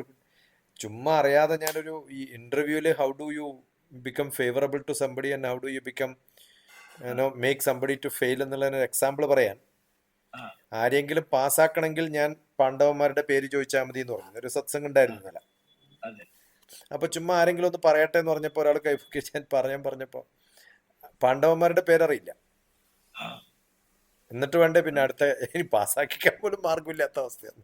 അതെ തന്നെ, അതെ അതെ. ഹിന്ദു ബാക്ക്ഗ്രൗണ്ടിൽ നിന്നുള്ള കുട്ടി ഹിന്ദു കൂടെയാണോ? ബാക്ക്ഗ്രൗണ്ടും പാട്ടൊക്കെ പാടി അമ്പലങ്ങളിലൊക്കെ പോയിട്ട് പിന്നെ പാട്ട് പാടുന്ന കുട്ടി. ഇപ്പൊ ഡോക്ടർ ആവണം, നീറ്റ് ആവണം എന്ന് പറയുമ്പോൾ ഇന്ന് ചോദിച്ചൊരു കുട്ടിയോട് ആരാണ് കേരളത്തിന്റെ ഹെൽത്ത് മിനിസ്റ്റർ ആരാന്ന് ചോദിച്ചു. അതെ പറഞ്ഞു രണ്ട് മൂന്ന് വർഷമായി ന്യൂസ് പേപ്പറോ ന്യൂസോ കേട്ടിട്ട് ഡോക്ടർ ആവാനുള്ള നീറ്റ് പ്രിപ്പറേഷനിലാണ്. അതെ. ഒരു ഇഞ്ച് പോയി കഴിഞ്ഞാൽ, ഒരു സെക്കൻഡ് പോയി കഴിഞ്ഞാൽ 2-3 തെലുങ്കിലൊരു സിനിമയുണ്ട് പ്രഷർ കുക്കർ എന്ന് പറഞ്ഞിട്ട്. അതെ. അത് ഞാൻ എല്ലാവരും പ്രിസ്ക്രൈബ് ചെയ്യാറുണ്ട് ആ സിനിമ കാണാൻ. ആണല്ലേ? അത് ആ, ക്രിയേറ്റീവ്ലി ബ്യൂട്ടിഫുൾ സിനിമ. ആ, പ്രഷർ കുക്കർ എന്നാണ്, തെലുങ്കാണ്. തെലുങ്കാണ്. പക്ഷെ അത് ഇറ്റ് വർത്ത്, എല്ലാവർക്കും മനസ്സിലാവും അത്. ഇത് കാണാം. ഞാനും മകളും വലിയ സിനിമ ഫാൻസ് ആണ്. ഒന്ന് പിന്നെ എനിക്കറിയാം നിങ്ങൾ എന്തായാലും ഈ ക്രാഷ് കോഴ്സ് കണ്ടിട്ടുണ്ടാവുമല്ലോ സീരീസ്. ക്രാഷ് കോഴ്സ് ഇല്ല, അത് ഞാൻ കണ്ടിട്ടില്ല. ക്രാഷ് കോഴ്സ് എന്ന് പറയുന്നത് മറ്റേ നെറ്റ്ഫ്ലിക്സിലും ആമസോണിലും രണ്ടുണ്ട്. ഒന്ന് ക്രാഷ് കോഴ്സ്, മറ്റൊന്ന് കോട്ട ഫാക്ടറി. കോട്ട ഫാക്ടറി കണ്ടിട്ടുണ്ട്. മകളുമായിട്ടിരുന്നിട്ട് ഒരു അതെ മൂന്നാല് എപ്പിസോഡ് കണ്ടിട്ടുണ്ട്. അതെ, കോട്ട ഫാക്ടറി ബ്യൂട്ടിഫുള്ളി ടേക്ക്. ബ്യൂട്ടിഫുള്ളി ടേക്കും. അടുത്ത സീസൺ എന്ത് വരാൻ പോകുന്ന മകൾ ഈ അടുത്ത അതെ അതെ. അപ്പൊ അത് പഞ്ചായത്ത് എന്ന് പറയുന്ന സാധനം കാണും. അത് പഞ്ചായത്ത് 2 വന്നു ഇപ്പം. അതും കുറച്ച് കണ്ടു. ഞാൻ ആ വില്ലേജിൽ പോയിരുന്നു, പഞ്ചായത്ത് ഷൂട്ട് ചെയ്ത വില്ലേജിൽ പോകാൻ എനിക്ക് അവസരം കിട്ടിയപ്പോ ഞാൻ പോയി. അല്ല, മകള് പറയുന്നത് ഒരു ഗ്രാമത്തിന്റെ ഒരു സ്വഭാവം നമുക്ക് പഠിക്കണമെങ്കിൽ സിനിമ തന്നെയാണ്. നമുക്ക് അവിടെ പോകുന്നതിനേക്കാളും പക്ഷെ അത് സിനിമ കണ്ടു കഴിഞ്ഞ് പോകുമ്പോഴാണ് നമ്മൾ ഒന്നും കൂടി അത് മനസ്സിലാക്കുക. അതുകൊണ്ട് അത് കോട്ട ഫാക്ടറി കണ്ടിരുന്നു കുറച്ച്. അപ്പൊ ഈ മകള് പറഞ്ഞുകൊണ്ട് കണ്ടതാ ഇത് അങ്ങനെ നല്ല സിനിമകൾ കുറെ ഉണ്ട്, നമ്മൾ പഠിക്കാൻ പറ്റുന്ന കുറെ സിനിമകൾ ഇഷ്ടം പോലെ ഉണ്ട്. അതെ. ഞാനിപ്പോ മലയാളത്തിൽ ഒരു കഴിഞ്ഞ 15 വർഷത്തെ ഏറ്റവും നല്ല സിനിമ എന്ന് ചോദിച്ചാൽ ഞാൻ പറയും മഹേഷിന്റെ പ്രതികാരം എന്ന് പറഞ്ഞ സിനിമ. അത് മൾട്ടിപ്പിൾ ടൈം കാണുമ്പോഴാണ് നമുക്ക് അതിനകത്തുള്ള ആ ഒരു ഓവറോൾ സ്ട്രക്ചറിങ് ഒക്കെ മനോഹരമായിട്ട് ചെയ്തെടുത്തൊരു സിനിമയാണ്. 15 വർഷത്തെ ഏറ്റവും നല്ല സിനിമകളിൽ ഒന്നാണ്. 35 ചിന്ന കഥ കാതു എന്ന് പറഞ്ഞിട്ടൊരു തെലുങ്ക് സിനിമയുണ്ട്. അങ്ങേക്ക് തെലുങ്ക് അറിയാം? ഒരുവിധം എല്ലാ സൗത്ത് ഇന്ത്യൻ ഭാഷയും. ഈ സിനിമ ഒരു ഒരു നല്ല ബ്യൂട്ടിഫുൾ ആയിട്ട് എഡ്യൂക്കേഷനായിട്ട് ബന്ധപ്പെട്ടിട്ടുള്ളതാണ് എൻ്റെ സാധാരണ. 35 എന്ന് പറഞ്ഞാൽ 35 മാർക്കാണല്ലോ പാസ് മാർക്ക്. അത് ചിന്ന കഥ കാതു, അത്ര ചെറിയ കാര്യമല്ല എന്നാണ്. അതാണ് ആ സിനിമയുടെ ചിന്ന എന്ന് പറഞ്ഞാൽ ചെറുത്, കഥ കാതു എന്ന് പറഞ്ഞാൽ അല്ല. അപ്പൊ 35 ചെറിയ കാര്യമല്ല എന്നാണ് സിനിമ. ബ്യൂട്ടിഫുൾ ഇട്ടേക്കാണ്. അപ്പൊ നമ്മളൊരു കുട്ടിക്ക് എങ്ങനെ ഒരു അമ്മ എങ്ങനെ റോൾ മോഡൽ ആവാൻ വേണ്ടി അമ്മ ഉണ്ടാവുന്ന കഷ്ടപ്പാടുകൾ, അങ്ങനെയൊക്കെയുള്ള സിനിമകളാണ്. അതെ അതെ. പിന്നെ അതൊരു ഈ സ്വാമിജി, ബ്രഹ്മാനന്ദ സ്വാമിജി ഞാനും കുറെ എഡ്യൂക്കേഷണൽ പ്രോജക്ട്സ് ചെയ്തിട്ടുണ്ട്. ഞങ്ങളൊരു തവണ ഒറ്റപ്പാലത്ത് 20 ഗ്രാമത്തിലെ കുട്ടികൾ, 20 സിറ്റിയിലെ കുട്ടികൾ വെച്ചിട്ട് ഉപനിഷത്തിന്റെ സ്റ്റോറി വെച്ചിട്ട് 5 ഉപനിഷത്തിക് സ്റ്റോറി എടുത്തിട്ട് ഒരു തിയേറ്റർ ഗ്രൂപ്പിനെ കൊണ്ടുവന്നിട്ട് അത് കുട്ടികൾ സ്വാമിജി രാവിലെ വന്നിട്ട് ഇതിന്റെ കഥകൾ പറയും. എന്നിട്ട് അവര് ഡേ മുഴുവൻ തിയേറ്റർ ഗ്രൂപ്പുമായിട്ട് വർക്ക് ചെയ്യും. അതിനോടനുബന്ധിച്ച് പ്രോപ്പ് ഉണ്ടാക്കും, സെറ്റ് ഉണ്ടാക്കും, എല്ലാം ഉണ്ടാക്കും. രാവിലെ കളർ ചെയ്യും, പിന്നെ എണ്ണ ഒഴിച്ച് കുളി. ഒരു ആയുർവേദ സെന്ററിലാണ് നടന്നത് വർക്ക്ഷോപ്പ്.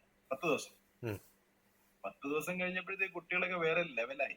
ലാസ്റ്റ് മെയ് മാസത്തിലാണ്. ഇപ്പൊ സ്വാമിജി പറഞ്ഞു അവസാനം നമ്മളെ യജ്ഞം പൂർണ്ണമാണെങ്കിൽ മെയ് മാസത്തിൽ മഴ പെയ്യും.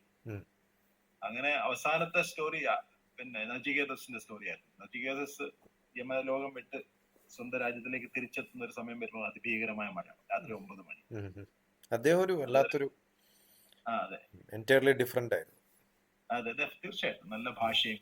അപ്പൊ സ്വാമി നമുക്ക് വേണ്ടി ഒരുപാട് ഇങ്ങനെ കാര്യങ്ങൾ ചെയ്തു തന്നിട്ടുണ്ട്.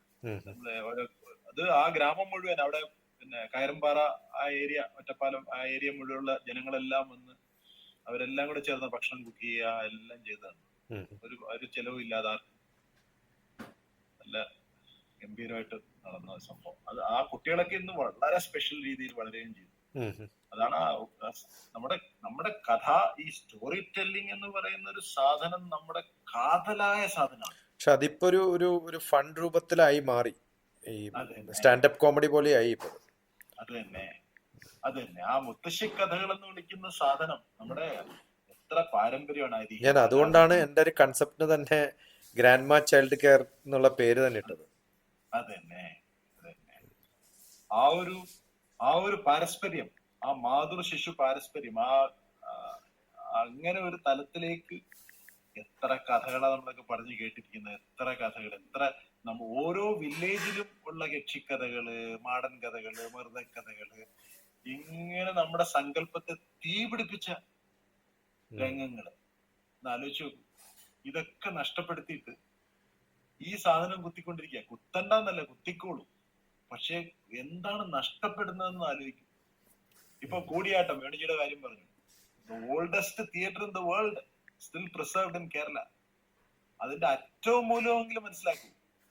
ഞാനിപ്പോ സൂരജുമായിട്ട് ചേർന്നിട്ട് ഒരു പ്രപ്പോസൽ മോഡിജിയുടെ ഓഫീസിലേക്ക് അയക്കാൻ പോവാണ്. അപ്പൊ അതിനുവേണ്ടി ഞാൻ വർക്ക് ചെയ്തിട്ടുണ്ട്. എൻ്റെ മകൻ ഈ കൂടിയാട്ടം കൂടിയാട്ടത്തിന്റെ മാത്രം തീം വെച്ചിട്ട്, അവൻ അയർലൻഡിലാണ്, അവനൊരു ഫോട്ടോ എക്സിബിഷൻ നടത്തിയിട്ടുണ്ടായിരുന്നു. വേണുജിയുടെ ആ തിയേറ്ററിൽ എടുത്തിട്ടുള്ള പടങ്ങൾ മാത്രം ഉപയോഗിച്ചിട്ട്. ആ നടക്കുന്ന സമയത്തുള്ള കംപ്ലീറ്റ് പിക്ചേഴ്സ് എടുത്ത് അത് പിന്നെ അയർലൻഡിലെ ഒരു എക്സിബിഷൻ നടത്തിയിരുന്നു. അവിടെ ഈ നടന കേരളയില് വേണുജി ഒരു കോഴ്സ് നടത്തുന്നുണ്ട്, 10 ദിവസം കോഴ്സ് ഇടയ്ക്കിടയ്ക്ക്. അത് അങ്ങ് പറയുന്ന പോലെ അങ്ങനെ ചില കുട്ടികളെ അങ്ങോട്ട് അയക്കാന്നുള്ളൂ, മെന്റീസിനെ കുറിച്ച് അങ്ങോട്ട് അയക്കാന്നുള്ളൂ. ഭയങ്കര ട്രാൻസ്ഫോർമേറ്റീവ് ആ കോഴ്സ്. കാര്യം ഈ സാധനം, ഞാൻ ഇപ്പൊ എന്റെ ഒരു പ്രശ്നം, എന്റെ ഒരു ചിന്ത എന്ന് വെച്ചാൽ 110 പേരേ ഉള്ളൂ പ്രാക്ടീഷണേഴ്സ് ഇപ്പൊ ഇന്ത്യയിൽ, നമ്മുടെ ഈ കൂടിയാട്ടം. ഇവർ ഏതെങ്കിലും കാരണവശാൽ ഈ പണി നിർത്തിയാൽ നമ്മുടെ ഭാരതത്തിന്റെ ഏറ്റവും വലിയ നടന പൈതൃകങ്ങളിലൊന്നും ഇല്ലാതാവും. അല്ല, അദ്ദേഹത്തിന് ഈ യുണൈറ്റഡ് നേഷൻസിന്റെ ഒക്കെ ഉണ്ട്, പിന്നെ കുറെ മക്കളും ഒക്കെ അതിനകത്ത് ഉണ്ടല്ലോ. അപ്പം അതൊരു നല്ലൊരു സെന്റർ ആയിട്ട് പോകുന്നുണ്ട്. ഞാൻ പണ്ടൊരു 4 മണിക്കൂറോളം വേണുജിയുടെ അടുത്ത് മുദ്രകളും പൂജകളും തമ്മിലുള്ള റിലേഷൻഷിപ്പ്, ഈ ഡാൻസ് ഫോംസിലുള്ള മുദ്രകളും പൂജ ഉള്ള മുദ്രകളും തമ്മിലുള്ള ഒരു ഡിസ്കഷൻ, ഒരു ഡയലോഗായിരുന്നു. അത് ഒരു ആദ്യത്തെ കുറെ കാലം മുമ്പ്, 10-20 കൊല്ലം മുമ്പുള്ള ഒരു ഇന്ററാക്ഷൻ ആയിരുന്നു. അതെ, അതൊക്കെ എത്ര അല്ല, ഞാൻ ആലോചിക്കുകയാണ്. നമ്മൾ ഈ 110 പേരിലാണ്, അതായത് കബൂക്കി എന്ന് പറഞ്ഞൊരു തിയേറ്റർ ഉണ്ട് ജപ്പാനിൽ. എനിക്കൊരു പണ്ട് തിയേറ്റർ ഗ്രൂപ്പ് ഉണ്ടായിരുന്നു ഇവിടെ കൊച്ചിയിൽ, ലിവിംഗ് തിയേറ്റർ എന്ന് പറഞ്ഞിട്ട്. ഞങ്ങള് കബൂക്കി ആർട്ടിസ്റ്റിനെ കൊണ്ടുവന്നിട്ട് ഇവിടെ കബൂക്കി ചെയ്തിട്ടുണ്ട്. അപ്പൊ കബൂക്കിയേക്കാൾ എത്ര ഡെപ്തില ഈ സാധനം പോകുന്നതെന്നറിയാം. കാര്യം ഇതിന്റെ ഏറ്റവും വലിയൊരു കഴിവെന്താണ്? ഞാൻ എന്റെ ഒരു കലയെ വിലയിരുത്തുന്ന ഒരൊറ്റ സിമ്പിൾ കാര്യം കൊണ്ടാണ്. കല നമ്മളെ ആദ്യം ഒരു 1-2 വർഷം ബോറടിപ്പിക്കണം. അതാണ് കല. ഇപ്പൊ MD രാമനാഥന്റെ കച്ചേരി നിർമ്മലാനന്ദ സ്വാമിജി എന്റെ അടുത്ത് പറഞ്ഞു. ഞാൻ ഇടയ്ക്കിടയ്ക്ക് പാട്ട് മൂടുന്ന കണ്ടുകൊണ്ട് സ്വാമിജി പറഞ്ഞു, ഇടാ നീ പിന്നെ MD രാമനാഥനെ നീ എന്ന് ഇഷ്ടപ്പെടാൻ തുടങ്ങുമോ അന്ന് നിനക്ക് സംഗീതമുണ്ട്. നമ്മള് കേട്ടിട്ട് പരമ ബോറാണിത്. ഒരു 3 വർഷം എടുത്തു. അപ്പൊ ഞാൻ 3 വർഷം കഴിഞ്ഞപ്പോഴേ ഇതിനകത്ത് ക്ലിക്ക് ചെയ്യാൻ തുടങ്ങുന്നത്.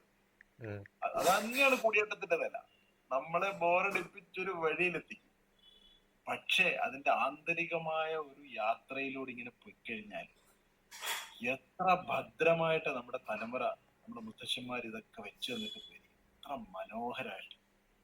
അത് പക്ഷെ ആ കബൂക്കിയിൽ എന്ത് സംഭവിക്കുന്നത് വെച്ചാല്, കബൂക്കി ആർട്ടിസ്റ്റുകൾക്ക് എല്ലാം സ്റ്റേറ്റ് പെൻഷൻ ഉണ്ട്. നല്ല രീതിയിൽ ജീവിക്കാനുള്ള തലത്തിലുള്ള പെൻഷൻ കൊടുക്കുന്നത്. അവർക്ക് വേറെ ഒന്നും ചെയ്യണ്ട. രാവിലെ എഴുന്നേറ്റ് കബൂക്കി എന്ന് ആലോചിച്ചോണ്ടിരുന്നാണ്. ഇത് ദാരിദ്ര്യം കൂടി ആലോചിക്കണം. ഇവിടെയാണ് പ്രശ്നം. അതുകൊണ്ട് ഒരുപാട് കോംപ്രമൈസുകൾ സംഭവിക്കുന്നുണ്ട്. ഇപ്പൊ നമ്മള് എന്റെ കസിന്റെ മകളുടെ വെഡിങ് ഉണ്ടായിരുന്നു ഇവിടെ തിരുവനന്തപുരത്ത്. ഈ തിരുവനന്തപുരംകാരുടെ കല്യാണം അറിയാമല്ലോ, മഹാപ്രശ്നമാണ്. കൃഷ്ണനാട്ടത്തിലെ കൃഷ്ണനെയും പിന്നെ സുഭദ്രയും കൊണ്ടാണ് വധൂവരന്മാരെ കൊണ്ടുവരുന്നത്. ഞാൻ ഇങ്ങനെ ഒന്ന് ആലോചിക്കുകയായിരുന്നു, നിങ്ങള് വേറെന്തെങ്കിലും ഒരു സിഗ്നൽ, എന്താ വേറെന്തെങ്കിലും സിഗ്നിഫൈ ചെയ്യുന്ന രീതിയിൽ ഒരു റെപ്രസെന്റേറ്റീവ് വസ്ത്രം ധരിച്ചോ. പക്ഷേ കൃഷ്ണനാട്ടത്തില് കൃഷ്ണൻ എന്ന് പറഞ്ഞ കഥകളിക്കാർ ആ ലെവലിലേക്ക് പോയി, അല്ലെങ്കിൽ കഥകളി വേഷത്തിന് അതിന് ഉപയോഗിക്കുന്നു. അതിപ്പം പാർട്ടിയുടെ പരിപാടിക്കും ഉണ്ട്. അതെ, മാർക്സിസ്റ്റ് പാർട്ടിയുടെ പരിപാടിക്കൊക്കെ ഇപ്പം നാട്ടില് തെയ്യം കലാരൂപങ്ങളും കഥകളിയും. അതെ, കഥകളിയേക്കാൾ എത്ര അതായത് ഒരുത്തൻ ദൈവം ആവുകയാണേ. അതെ. ഇന്നിപ്പോ എനിക്ക് കിട്ടിയ ഒരു ബുക്കാണിത്,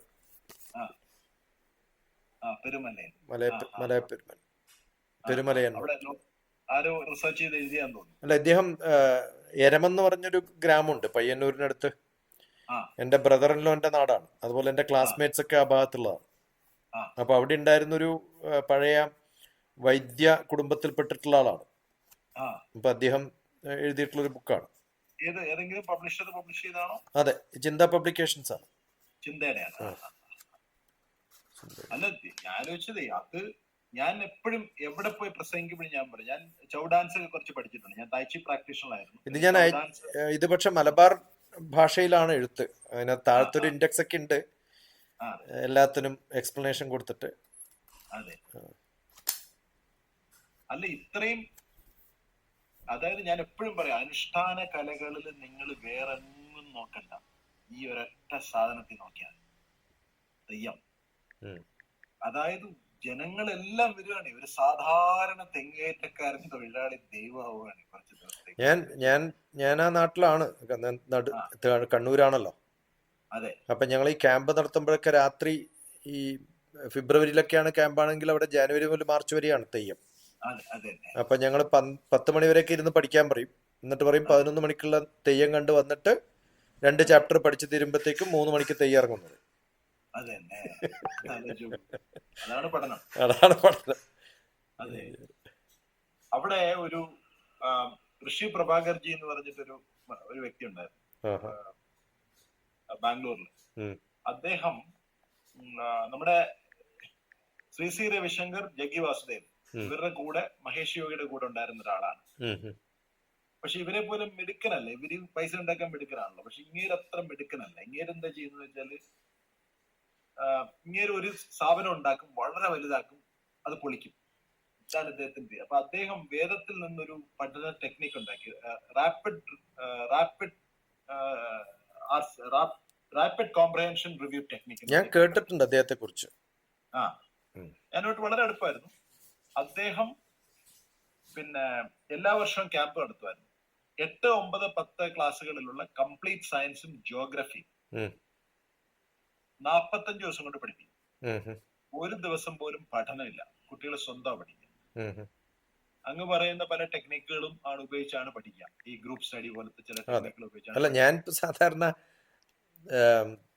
നമ്മുടെ മനോരമ ഇയർ ബുക്ക് മേടിക്കും. എനിക്ക് തോന്നുന്നു കേരളത്തിൽ മനോരമ ഇയർ ബുക്ക് ഏറ്റവും കൂടുതൽ മേടിച്ചത് ഞാനെന്ന് അവർ പറയാറുണ്ട്. അതുകൊണ്ട് മനോരമ കുറെ ഗിഫ്റ്റ് ഒക്കെ തരും എനിക്കിടക്ക്. ഇപ്പോഴല്ല, പണ്ട്. അപ്പൊ ഞാൻ ഈ ക്യാമ്പ് നടക്കുമ്പോ അത് അവരുടെ കുറെ കോപ്പീസ് അങ്ങോട്ട് അയക്കാൻ പറയും. അപ്പൊ അത് 600 പിള്ളേരൊക്കെ ആണെങ്കിൽ 100 കോപ്പി അയക്കാൻ പറയും. എന്നിട്ട് ഈ ബുക്കിനെ 6 പീസാക്കും. എന്നിട്ട് കുട്ടികൾക്ക് ഡിസ്ട്രിബ്യൂട്ട് ചെയ്യും. എല്ലാവരുടെ കയ്യിലും ഓരോ ബുക്ക് എത്തിയിട്ട് ഇത് ഫുൾ വായിച്ചു തീർക്കാനൊന്നും പറ്റില്ലല്ലോ. അപ്പൊ ഒരു 3-4 ദിവസം കൊണ്ട് അത് ഫുൾ പഠിച്ചു തീർക്കാൻ പറ്റുന്ന ഒരു ടെക്നിക്കാണ് നമ്മൾ ചെയ്യാം. അത് പഠിച്ച് ഡിസ്കസ് ചെയ്ത് ഷെയർ ചെയ്ത് ഗ്രൂപ്പ് ഉണ്ടാക്കി പ്രസന്റേഷൻ ഉണ്ടാക്കി അവരുടെ പോസ്റ്റർ ഉണ്ടാക്കിയിട്ട് തീരുമ്പോഴത്തേക്കും എല്ലാം ഒരുവിധം പഠിച്ചു തീരുന്നതാണ്. എത്ര കോംപ്രഹെൻസീവ്. എനിക്കൊന്നും ഇന്ത്യയിൽ അങ്ങനെ ഒരു സംഭവം ഇല്ല. മനോരമ ഇയർ ബുക്ക് പോലെ എത്ര കോംപ്രഹെൻസീവ് ആയിട്ടുള്ളൊരു ഡൈജസ്റ്റ് ഇല്ല ഇന്ത്യയിൽ. ഗംഭീര ഡൈജസ്റ്റ്. അതെ, അത് ബ്യൂട്ടിഫുൾ. അതിലെ ലേഖനങ്ങളും ഒക്കെ നല്ല ബ്യൂട്ടിഫുൾ ആയിട്ടുള്ള സംഭവങ്ങളുണ്ട്. പിന്നെ അമേസിങ്. അപ്പൊ ഈ കുട്ടികൾ ഈ 45 ദിവസം കൊണ്ട് ഈ 3 ക്ലാസ്സുകൾ പഠിച്ചു കഴിഞ്ഞാൽ 8 വർഷം കഴിഞ്ഞൊരു പയ്യനെ ഞാൻ എക്സാമിൻ ചെയ്തു. അവന് ഈ പേജ് നമ്പർ അറിയാം, ഒരു കോൺസെപ്റ്റ് ഏത് പേജിലാന്ന് അറിയാം. അത്ര ഇതായിട്ടാ പഠിക്കുന്നത്. അപ്പൊ ഞാൻ വെച്ചു 45 ദിവസം കൊണ്ട് 8, 9, 10 സയൻസ് പഠിപ്പിക്കാമെങ്കിൽ എന്തിനാണ് ഒരു കുട്ടിയെ ക്ലാസ്സിൽ പിടിച്ചിരുത്തി 10 മാസം കൊണ്ട് പഠിപ്പിക്കുന്നത്? ഞാൻ ഇപ്പോഴും എന്റെ ജീവിതത്തിൽ എനിക്ക് ഏറ്റവും കൂടുതൽ പ്രഹേളികമായിട്ടുള്ള സംഭവമാണ് ഇപ്പോഴും. ഞാൻ പഠിച്ചിട്ടില്ല അങ്ങനെ. ഞാൻ എപ്പോഴും ഒരു 15 ദിവസം 20 ദിവസത്തേക്കുള്ളൊന്നും പഠിച്ചിട്ടില്ല. ഞാൻ എപ്പോഴും ആലോചിക്കും മാക്സിമം 1 മാസം. ഞാൻ ഇതിലും കൂടുതലൊക്കെ പഠിക്കാൻ എന്തായാലും ഉണ്ടായിക്കൊള്ള. ഒന്നാമത് സായിപ്പിന്റെ സ്ഥാനത്ത് നിന്നുണ്ടായ ടെക്സ്റ്റ് ബുക്കുകൾ, അതിന് എത്ര ബുദ്ധിയൊന്നും ഉണ്ടാവും ഒരു വഴിയില്ല. പിന്നെ ഇത് പഠിക്കാനായിട്ടുള്ള ഇവർ ഉപയോഗിക്കുന്ന ടെക്നിക്കുകളാണ് പ്രശ്നം. ഇവർ ഈ ബ്ലാക്ക് ബോർഡ് എടുത്ത് വെച്ചിട്ട് ഈ സാധനം എടുത്ത് വെച്ചിട്ട് കുട്ടികളെ കൊണ്ട് വായിപ്പിക്കുക, പിന്നെ നോട്ട്ബുക്ക് എഴുതുക, ഇതിങ്ങനെയുള്ള സാധനങ്ങൾ വെച്ചിട്ടാണ് ഇവർ പഠിക്കുന്നത്. അങ്ങനെയാണ് ഈ വെറുപ്പിക്കുന്നത്. കുഞ്ഞുങ്ങളെല്ലാം എന്നിട്ട് അത് കൂടാതെ ട്യൂഷനും. അതുകൂടാതെ ട്യൂഷൻ, അത് മാതാപിതാക്കൾ. അതായത് പഠിക്കുന്നത് ഒരു ഭയങ്കര സന്തോഷമുള്ള സംഭവമാണ്. അല്ല, ഞാൻ പറയാറുള്ളത് ഈ പ്രൈവറ്റ് സ്കൂൾസ് പാരന്റ്സിന് വേണ്ടിയിട്ടുള്ളതാണ്. അതെ. ഗവൺമെന്റ് സ്കൂൾസ് ടീച്ചേഴ്സിന് ശമ്പളം കിട്ടാൻ വേണ്ടിയിട്ടാണ്. അതെ. സോ ഞാൻ ചോദിക്കുക, എവിടെയാണ് കുട്ടികൾക്കുള്ള സ്കൂളൊന്നും? അത് തന്നെ. ഈ രണ്ട് ഗ്രൂപ്പിലല്ലേ ഉള്ളൂ നമുക്ക് സ്കൂൾസ്. കുട്ടികൾക്കുള്ള സ്കൂളുകൾ കാണണമെങ്കിൽ നേരെ ജനലിൽ കൂടെ വെളിയിലേക്ക് ഇങ്ങനെ കിടക്കാണ്. അത് ഓപ്പൺ ബുക്ക്. ഇത്രയും വലിയൊരു ടെക്സ്റ്റ് ബുക്ക് ഇല്ല, ഇത്രയും വലിയൊരു. അല്ല, നമ്മൾ ചെറിയ ചില വർക്ക്ഷോപ്പുകളൊക്കെ സക്സസ്ഫുൾ ആവാറുണ്ട്. അവർ എത്ര ഇംപ്ലിമെന്റ് ചെയ്യും എന്നുള്ളത് നമുക്ക് പറയാൻ പറ്റില്ല. ഇപ്പം അതെ, ഡൽഹിയിൽ ഞാൻ പക്ഷെ അതിന് ടീച്ചേഴ്സിനെയും കുറ്റം പറഞ്ഞിട്ട് കാര്യമില്ല. കാരണം ഇവരെല്ലാരും കൂടിയുള്ള ഒരു ചട്ടക്കൂട്ടില് ഇതിനെ അങ്ങനെ ഒരു ധൈര്യമുള്ള, ഇപ്പൊ ഫിനാൻഷ്യലി നല്ല നമുക്ക് തുടങ്ങാൻ പറ്റുന്ന ഒരു മോഡൽ സ്കൂൾ തുടങ്ങാൻ പറ്റി, കുറച്ച് സ്കൂൾ തുടങ്ങാൻ പറ്റുകയാണെങ്കിൽ അത് റൺ ചെയ്യാനുള്ള കംപ്ലീറ്റ് ക്രിയേറ്റീവ് ആയിട്ടുള്ള ഐഡിയാസ് ഒക്കെ നമുക്ക് കൊടുത്ത് ചെയ്യിപ്പിക്കാം. പക്ഷെ അതിനുള്ളൊരു അത് ബിസിനസ് മോഡൽ അല്ലെങ്കിൽ വിജയിക്കില്ലല്ലോ. അതെ, അത് എന്റെ ഒരു പോർട്ട്ഫോളിയോ അല്ല. അതാണ് അവിടെയാണ് ഞാൻ പൊളിയ. Not into any of the commercial ആയിട്ടോ ബിസിനസ് മോഡലായിട്ടോ എനിക്കൊന്നും ചെയ്യാൻ പറ്റില്ല എന്നുള്ളതാണ് എന്റെ ഫെയിലിയർ. സത്യം പറഞ്ഞ ജിതു കൃഷ്ണമൂർത്തി ഉണ്ടായിരുന്ന സമയത്ത് ഈ ഒരു ഫിലോസഫിയിലായിരുന്നു ഈ വാലി സ്കൂളുകൾ നടന്നിരുന്നത്. അദ്ദേഹത്തിന്റെ മരണശേഷം എല്ലാ ഈ IIT പുറകെ പോവാ. അല്ല, എനിക്കറിയാം അവിടെയുള്ള പഠിപ്പിക്കുന്ന ടീച്ചേഴ്സിനെ പോലും ഞാനുമായിട്ട് ഡിസ്കഷൻ ഉണ്ടായിട്ടുണ്ട്. അപ്പൊ അതൊക്കെ പൊളിഞ്ഞു. അതെ, പൊളിഞ്ഞു. ഈ പറഞ്ഞ പോലെ നമ്മള് ഈ എന്റെ എല്ലപ്പരട്ടി എന്ന് പറഞ്ഞൊരു വലിയ എക്കോളജിസ്റ്റ് ഉണ്ട്, ഒരു അമേസിംഗ് മാൻ. 93 വയസ്സുണ്ട്. ഇപ്പൊ ബാംഗ്ലൂർ ഇപ്പോഴും ഉണ്ട്. എപ്പോഴെങ്കിലും ബാംഗ്ലൂർ പോകുന്ന ഞാൻ പരിചയപ്പെടുന്നത്, കാണേണ്ട വ്യക്തി. അദ്ദേഹം പറയും, 9 മാസം അമ്മ വയറ്റിലിട്ട് വെളിയിൽ വന്നപ്പോ അവര് നിന്റെ അമ്പിളിക്കൽ കോഡ്, അമ്മയുടെ അമ്പിളിക്കൽ കോഡ് കട്ട് ചെയ്തു. അതോടുകൂടി ആ ബന്ധത്തിനൊരു വേറൊരു മാനം. പക്ഷേ 9 മില്യൺ ഇയേഴ്സ് അല്ലെങ്കിൽ 900 മില്യൺ ഇയേഴ്സ് നിന്നെ വെയിറ്റ് ചെയ്തൊരു അമ്മയുണ്ട്. ആ അമ്മയും നീയായിട്ടുള്ള ആ പൊക്കിൾക്കൊടി ബന്ധം ഇപ്പോഴും കട്ടായിട്ടില്ല. അത് മനസ്സിലാക്കണമെങ്കിൽ ഹെൽത്ത് പഠിച്ചാൽ മതി. ഹെൽത്തിന്റെ അഭേദ്യമായ ബന്ധമല്ലേ അമ്മയായിട്ട്, പ്രകൃതിയായിട്ട്. ഈ ഒരു സാധനം മനസ്സിലാക്കിയാൽ മാത്രം മതി. എന്താ പഠിക്കാൻ പറ്റാത്ത പ്രകൃതി? സർവ്വസാധനം. അങ്ങ് സയന്റിസ്റ്റ് ഒക്കെ ആണല്ലോ, അങ്ങേക്കറിയാലോ എത്ര ഡീറ്റെയിൽ ഇൻഡെപ്ത് സയൻസ് നമുക്ക് പ്രകൃതി. അല്ല, നമുക്ക് എന്തെങ്കിലും ഒരു ചെറിയൊരു മോഡൽ പ്രോഗ്രാം നടത്തുമ്പോൾ നമുക്ക് വരുന്ന ഒരു ഐഡിയ, ഇത് പലരും ചോദിക്കും ഇതിന് ഫോർമാറ്റ് ഉണ്ടോ. ഫോർമാറ്റ് ഒക്കെ ഇറ്റ് വിൽ കീപ്, അതിനൊരു ഫ്രെയിം ഉണ്ടാക്കി തരാന്നല്ലാതെ ഉള്ളിൽ എന്ത് ഫിൽ ചെയ്യണം നിങ്ങൾ ആലോചിക്കാന്ന് വേണം പറ്റും. അതും ഗോ ബിയോണ്ട് ദ ഫ്രെയിംസ്. അതിപ്പോ ഈ ക്യാമ്പിന് വരുമ്പോഴും ചോദിക്കും എത്ര മണിക്ക് എഴുന്നേക്കണ്ട, എന്താ ഷെഡ്യൂൾ. ഞാൻ പറഞ്ഞ ഒന്നുമില്ല, നിങ്ങൾക്ക് തോന്നുന്ന പോലെ. വാട്ട് ഈസ്, അതല്ലാതെ പിന്നെയും ഈ മൃഗങ്ങളെ ചിട്ടപ്പെടുത്തി പഠിപ്പിക്കുന്നത് പോലെ ട്രെയിനിങ് നടത്തിയിട്ട് എന്താ കാര്യം? അത് തന്നെ. അതായത് അത് അപ്പിയർ ചെയ്യും. നല്ല കോൺസെപ്റ്റ് ഉദ്ധവനോട് പറഞ്ഞതല്ലല്ലോ അർജുനോട് പറഞ്ഞത്. അതെ, കോണ്ടെക്സ്റ്റ് നമ്മൾ എപ്പോഴും മറന്നു പോകുന്ന കോണ്ടെക്സ്റ്റ് ഓഫ് ഡിസ്കഷൻ ആണ്. അത് തന്നെ. ആ കോണ്ടെക്സ്റ്റ് കൃത്യമായിട്ട് അറിയാണെങ്കിൽ അതാണ് നമ്മുടെ ഗുരുകുലത്തിന്റെ ഹോൾ സെറ്റിംഗ്. ഓരോ കോണ്ടെക്സ്റ്റിലും അതായത് അത് ആചാര്യൻ അതായത് അപ്പിയർ ചെയ്യും. ആചാര്യന്റെ മുന്നിൽ ഒരു ലേണിംഗ് മൊമെന്റ് അപ്പിയർ ചെയ്യും, ഒരു ലേണർ അപ്പിയർ ചെയ്യും. അതിപ്പോ ഞാൻ എത്രയോ പ്രാവശ്യം കോട്ട് ചെയ്തിട്ടുള്ള, ഇന്നലെ 6ാമത്തെ അധ്യായമാണ് ഇപ്പൊ ഭഗവത്ഗീത പറഞ്ഞുകൊണ്ടിരിക്കണേ മലയാളത്തില്. അപ്പൊ കുറേ പ്രാവശ്യം പറഞ്ഞ ഉദ്ധരേതാത്മനാത്മാനം എന്നുള്ളത് ഇന്നലെ പറഞ്ഞ സമയത്ത് വേറെ തരത്തിലാ പറഞ്ഞത്. അപ്പൊ എത്ര പ്രാവശ്യം അത് ആ ഒരു കോണ്ടെക്സ്റ്റിൽ വരുന്നതാണ്. അല്ലാണ്ട് ഇത് പദാനുപത വിവർത്തനം പറയാൻ ഡിക്ഷണറിയോ ചാറ്റ് GPT യോ മതി. ഇപ്പൊ നമ്മുടെ ആവശ്യമൊന്നുമില്ല. നമ്മുടെ മുമ്പിലിരിക്കുന്ന ആളുടെ ഫ്രീക്വൻസി അനുസരിച്ചിട്ട് പറയാൻ പറ്റുമ്പോഴാണ്. അത് അല്ല, നമ്മുടെ ഈ മോഡേൺ എഡ്യൂക്കേഷൻ സൈക്കോളജിയിലും നാനേസ് പ്രിൻസിപ്പിൾ എന്ന് പറഞ്ഞിട്ടുള്ള ആ മെത്തഡോളജിയിലൊക്കെ പറയുന്നത് യു നോ യുവർ സ്റ്റുഡൻസ്. അതാണ് എൻ്റെ അഡാപ്റ്റീവ് ലേണിംഗ് എന്ന ബുക്കിൽ ഞാൻ അത് മാത്രമേ പറഞ്ഞിട്ടുള്ളൂ. How do you get adapted to your students. അത് ഞാൻ ഇപ്പൊ അടുത്ത കാലത്ത് റീറൈറ്റ് ചെയ്തു. അത് ഈ കോവിഡ് കാലത്ത് കുറച്ച് സമയം കിട്ടിയപ്പോൾ ഈ മോഡേൺ അതൊരു 10-17 കൊല്ലം മുമ്പ് എഴുതിയ ബുക്കാണ്. അതെ അത് അത് അത് ഞാൻ ശ്രീലങ്കയിൽ പോയ സമയത്ത് അഡാപ്റ്റീവ് ലേണിംഗ് ഫോർ ശ്രീലങ്ക എന്ന് പറഞ്ഞിട്ട് മാറ്റി എഴുതി. ആ ആ കാരണം ഓരോ കോണ്ടെക്സ്റ്റിൽ അവരുടെ കൾച്ചർ മനസ്സിലാക്കിയിട്ട് നമ്മൾ മാറ്റുമ്പോഴേ അതെ അതിനുള്ളൊരു അതെ പ്രാധാന്യം നമുക്ക് കിട്ടുള്ളൂ.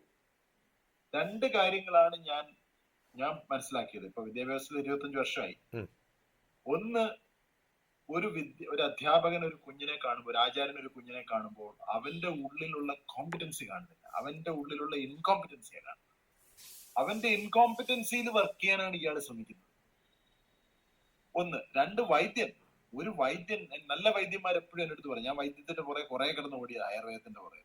100% ആയുർവേദത്തിൽ ജീവിക്കുക നമ്മുടെ ഫാമിലി മൊത്തം. 100%. മകള് ജനിച്ചതും ആയുർവേദത്തിൽ, വാക്സിൻ ഇല്ല, എല്ലാം ആയുർവേദമാണ് 100%. അപ്പോ സ്വാസ്ഥ്യം കാണാത്തൊരു വൈദ്യനുണ്ട്. നീ കംപ്ലീറ്റ് ആണ്. നീ ഒരു വൈദ്യന്റെ മുമ്പിൽ വൈദ്യനായിട്ടുള്ള പാരസ്പര്യത്തിന് ഇരിക്കുകയാണ്. നിന്റെ ഉള്ളിൽ സ്വാസ്ഥ്യം ഉള്ളത്, ഞാനത് പുറത്തെടുക്കും. That's all.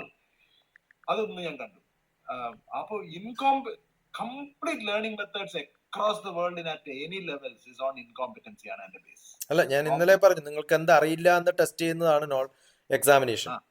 അതെ നിങ്ങൾ എങ്ങനെ ഡ്രോപ്പ് ചെയ്യാൻ പറ്റുമെന്നാണ് നോക്കുക. അതെ it is not selecting, it's actually elimination happens in the interview. Elimination ആണ് ഹോൾ പോയിന്റ്. അതെ. അവിടെ അതൊന്ന്. രണ്ടാമത് ഞാൻ മനസ്സിലാക്കിയത്, ഇത് ഹാർഡ് വേയിൽ മനസ്സിലാക്കിയതാണ്. വീണ്ടും വീണ്ടും ഞാൻ ആ തിയറി ടെസ്റ്റ് ചെയ്തിട്ടുണ്ട്. ഈ മോഡേൺ വിദ്യാഭ്യാസത്തിന്റെ ബേസിസ് എന്ന് പറയുന്നത് വാറാണ്, യുദ്ധമാണ്. സർവ്വതിനോടും യുദ്ധം. പാറ്റയോട് യുദ്ധം, പല്ലിയോട് യുദ്ധം, പന്നിയോട് യുദ്ധം, മൈക്രോ ഓർഗാനിസത്തിനോട് യുദ്ധം, കെമിക്കൽസിനോട് യുദ്ധം, സർവ്വതിനോട് യുദ്ധമാണ്. ഈ യുദ്ധം ചെയ്യാൻ പഠിപ്പിക്കുക. പക്ഷെ യുദ്ധം ചെയ്യാൻ നമ്മൾ ഭഗവത്ഗീത പഠിപ്പിക്കുന്നുണ്ട്. പക്ഷെ ആ യുദ്ധമല്ല ഇവിടെ സംഭവിക്കുന്നത്. അവിടെ അർജുനെ പ്രാപ്തനാക്കുകയാണ്. എടാ, നീ കാണുന്ന ഈ സാധനത്തിന്റെ മുഴുവൻ ചീട്ട് ഞാൻ കീറിയത് ഇവന്മാരുടെ എല്ലാം. നിനക്കൊരു ഓപ്പർച്യൂണിറ്റി തരാം, നീ വന്ന് പാർട്ടിസിപ്പേറ്റ് ചെയ്യും. ദ്രോണരെയും ഞാൻ തീർത്തിട്ടുണ്ട്, ഭീഷ്മരെയും ഞാൻ തീർത്തിട്ടുണ്ട്, ഇവനെ എല്ലാം ഞാൻ തീർത്തിട്ടുണ്ട്. You just participate in my ലീല. It is so easy. അപ്പൊ ആ ഒരു തലത്തിലേക്ക് ഈ യുദ്ധം കുട്ടികളെ ഇട്ട് ഈ ആങ്സൈറ്റി ഉണ്ടാക്കി. പിന്നെ ഇപ്പൊ ഈ ടെലിവിഷൻകാരൊക്കെ ശ്രദ്ധിച്ചിട്ട്, ഈ സോഷ്യൽ മീഡിയക്കാര് ടെലിവിഷൻ പറയുന്ന ടോൺ തന്നെ ശ്രദ്ധിക്കും. ഒരു ഫൈറ്റിംഗ് ടോണാണ്. You're here to all the time. നിന്റെ കംപ്ലീറ്റ് ഹോർമോണുകൾ ഇങ്ങനെ തിളയ്ക്കണം, എന്റെ ബ്ലഡ് ഇങ്ങനെ തിളയ്ക്കണം. അല്ല, അത് ഈ ക്രിറ്റിസിസം എന്നുള്ളത് വിമർശനം എന്നുള്ള അർത്ഥത്തിൽ മാത്രം കാണുന്ന ഒരു ലോകമാണ് ഇപ്പൊ. നമ്മളൊരു കുറ്റം പറയുമ്പോ അത് കറക്റ്റീവ് പ്രോസസ് അല്ല എടുക്കുന്നത്. അത് ക്രിറ്റിസിസം അല്ല. നമ്മൾ സാധാരണ ക്രിറ്റിസിസം വിമർശനം എന്നാണ് കാണുക. പക്ഷെ വിമർശനമല്ല, നിരൂപണമാണ്. അതെ. അല്ല, അങ്ങിപ്പോ ഞാൻ പല വീഡിയോകളും കാണുമായിരുന്നു. അങ്ങ് പറയുന്നതിന്റെ പുറകില് പലതും നമുക്ക് തോന്നും കുറച്ചു കൂടി പോയില്ലെന്ന് തോന്നുമെങ്കിലും അതിന്റെ പുറകിൽ ഒരു ആത്യന്തികമായ ആർജവമുണ്ട്, സ്നേഹമുണ്ട്. അല്ല, അത് വെരി എവിഡന്റ് ആണ്. അത് ചിലരെ കുറച്ച് ഇരുന്നാലേ മനസ്സിലാവുള്ളൂ. അപ്പൊ അവസാനം വരെ കാണുകയാണെങ്കിൽ you will see that transformation. അതെ തന്നെ. അത് ഞാൻ കാണും. അല്ല, കാണുന്ന വീഡിയോകളൊക്കെ അവസാനം വരെ കാണും. എനിക്ക് പൊതുവെ എന്റെ ഒരു സ്വഭാവത്തിന് ലോങ് വീഡിയോസ് എനിക്ക് ഇഷ്ടം. കുറച്ച് ലോങ് വീഡിയോസ് എനിക്ക് ഇഷ്ടം. ഈ 10 മിനിറ്റ് 5 മിനിറ്റ് കൊണ്ട്. അല്ല, എല്ലാരും പറയാറ് ഞാൻ എന്തിനാ ഇങ്ങനെ ലോങ് ആക്കണത്, ചെറുതാക്കിയാലാണ് നിങ്ങൾക്ക് പ്രോഫിറ്റ്. ഞാൻ അടുത്ത കാലത്താ മോണിറ്റൈസ് ചെയ്യാൻ തുടങ്ങിയത് തന്നെ. അതിനു മുമ്പ് ഇറ്റ് വാസ് നോട്ട് മോണിറ്റൈസ്ഡ്. അതുകൊണ്ട് ആരും ഇത് പ്രൊജക്ട് ചെയ്ത് വരില്ലല്ലോ യൂട്യൂബില്. പ്രൊജക്ട് ചെയ്ത് വരുന്നത് മോണിറ്റൈസ് ചെയ്ത് അഡ്വർടൈസ് ചെയ്താലേ യൂട്യൂബ് അത് നിങ്ങൾക്ക് പോസ്റ്റ് ചെയ്യുള്ളൂ. So it was never getting posted. അപ്പൊ അടുത്ത കാലത്ത് എന്നോട് പറഞ്ഞു you should post it monetise. അല്ലല്ല, സ്റ്റുഡന്റ്. പിന്നെ ഞാനിപ്പോ ഈ അടുത്ത കാലത്താണ് ABC-യും ഹിന്ദുയിസം മലയാളം ഒക്കെ. അപ്പൊ അവര് പറഞ്ഞത് വ്യൂവേഴ്സ് എനിക്കില്ല, പക്ഷെ അതേ സാധനം ഞാൻ മറ്റതിൽ പറഞ്ഞാൽ വ്യൂവേഴ്സ് ഉണ്ടാവാൻ കാരണം സജസ്റ്റഡ് വീഡിയോസിൽ വരും. അപ്പൊ അത് വേണമെങ്കിൽ മോണിറ്റൈസ് ഓൺ ചെയ്യണം എന്ന് പറഞ്ഞു. അതെ, അങ്ങനെയാണ് പലരും എത്തിയിട്ടുള്ളത്. ABC-യുടെ ഒരു ഗോപാലകൃഷ്ണൻ എന്നാണ് അദ്ദേഹത്തിന്റെ പേര്, ഓണറുടെ. അദ്ദേഹത്തിന് കൊല്ലത്തൊരു വീടുണ്ട്. അദ്ദേഹം പറഞ്ഞത് അവിടെ നമുക്കൊരു ക്യാമ്പ് നടത്താൻ പറ്റുകയാണെങ്കിൽ കംപ്ലീറ്റ് ഞാൻ ഷൂട്ട് ചെയ്തിട്ട് ABC-യിൽ ഇടാം എന്നൊക്കെ പറഞ്ഞിട്ട് നിൽക്കുന്നുണ്ട്. പക്ഷെ അതെ, ഒരു തീമും ഒരു ഗ്രൂപ്പും കിട്ടുകയാണെങ്കിൽ. കഴിഞ്ഞ പ്രാവശ്യം ഒരു 3-4 ദിവസം എന്റെ കൂടെ എന്നെ ഉണ്ടായിരുന്നു. ഞാൻ കൊച്ചിയിൽ അതിനായിട്ട് വന്നതാണ്, ഹൈദരാബാദിൽ നിന്ന്. I flew just for that. ആ ആ ആ ആ ഒരു പ്രോഗ്രാം ഷൂട്ട് ചെയ്യാനായിട്ടൊരു 10-40 ബിറ്റ്സ്, 10-15 പേര് മാറി ആ മാറി മാറി ഇരുന്നിട്ട് ഡിഫറെന്റ് ടോപ്പിക്സ് ആയിരുന്നു. അതെ തന്നെ. ഈ ഈ ആക്സലറേറ്റഡ് ലേണിംഗ് ഒരു കാര്യം വളരെ ആവശ്യമാണ്. എങ്ങനെ ഞാൻ വേഗം പഠിക്കാം? കാര്യം എന്റെ മേധ അനുസരിച്ച് ഞാൻ കെമിക്കലി കണ്ടാമിനേറ്റഡ് അല്ല, ഞാൻ ഡ്രഗ്ഡ് അല്ലെങ്കിൽ ഉം. Any child can learn fast. അതെ. അത് ആക്സിലേറ്റഡ്. പിന്നെ ബാക്കി സമയം കളിക്കണം. Because you are born to play. രണ്ട്, എക്സ്ക്ലൂസിവിറ്റി. അതായത് എനിക്ക് മാത്രമായിട്ടൊരു ലേണിംഗ് മെത്തേഡ് ഉണ്ട്. അങ്ങ് നേരത്തെ പറഞ്ഞ പോലെ ഞാൻ എങ്ങനെ പഠിക്കണമെന്ന് എനിക്ക് സ്വയം നിശ്ചയിക്കാൻ പറ്റും. അതെ. ആ എക്സ്ക്ലൂസീവ് ലേണിംഗ് മോഡിലേക്ക് എന്തുകൊണ്ട് ഞാൻ വരുന്നില്ല എന്നുള്ളത് എനിക്ക് ഇൻസ്പിറേഷൻ ഇല്ലാത്തതുകൊണ്ട് ഐ എം നോട്ട് ഹാപ്പി. അല്ല, you are not left free. അത് തന്നെ. നമ്മള് ഈ കുത്തിപ്പിടിച്ച് ടൈം ടേബിൾ ഉണ്ടാക്കിയിട്ടാണല്ലോ കൊടുക്കുന്നത്, അതിനിടയിൽ സമയമില്ലല്ലോ. ഇല്ല ഇല്ല ഇല്ല. കുത്തി നിറച്ച് അത് എല്ലാ മനുഷ്യരും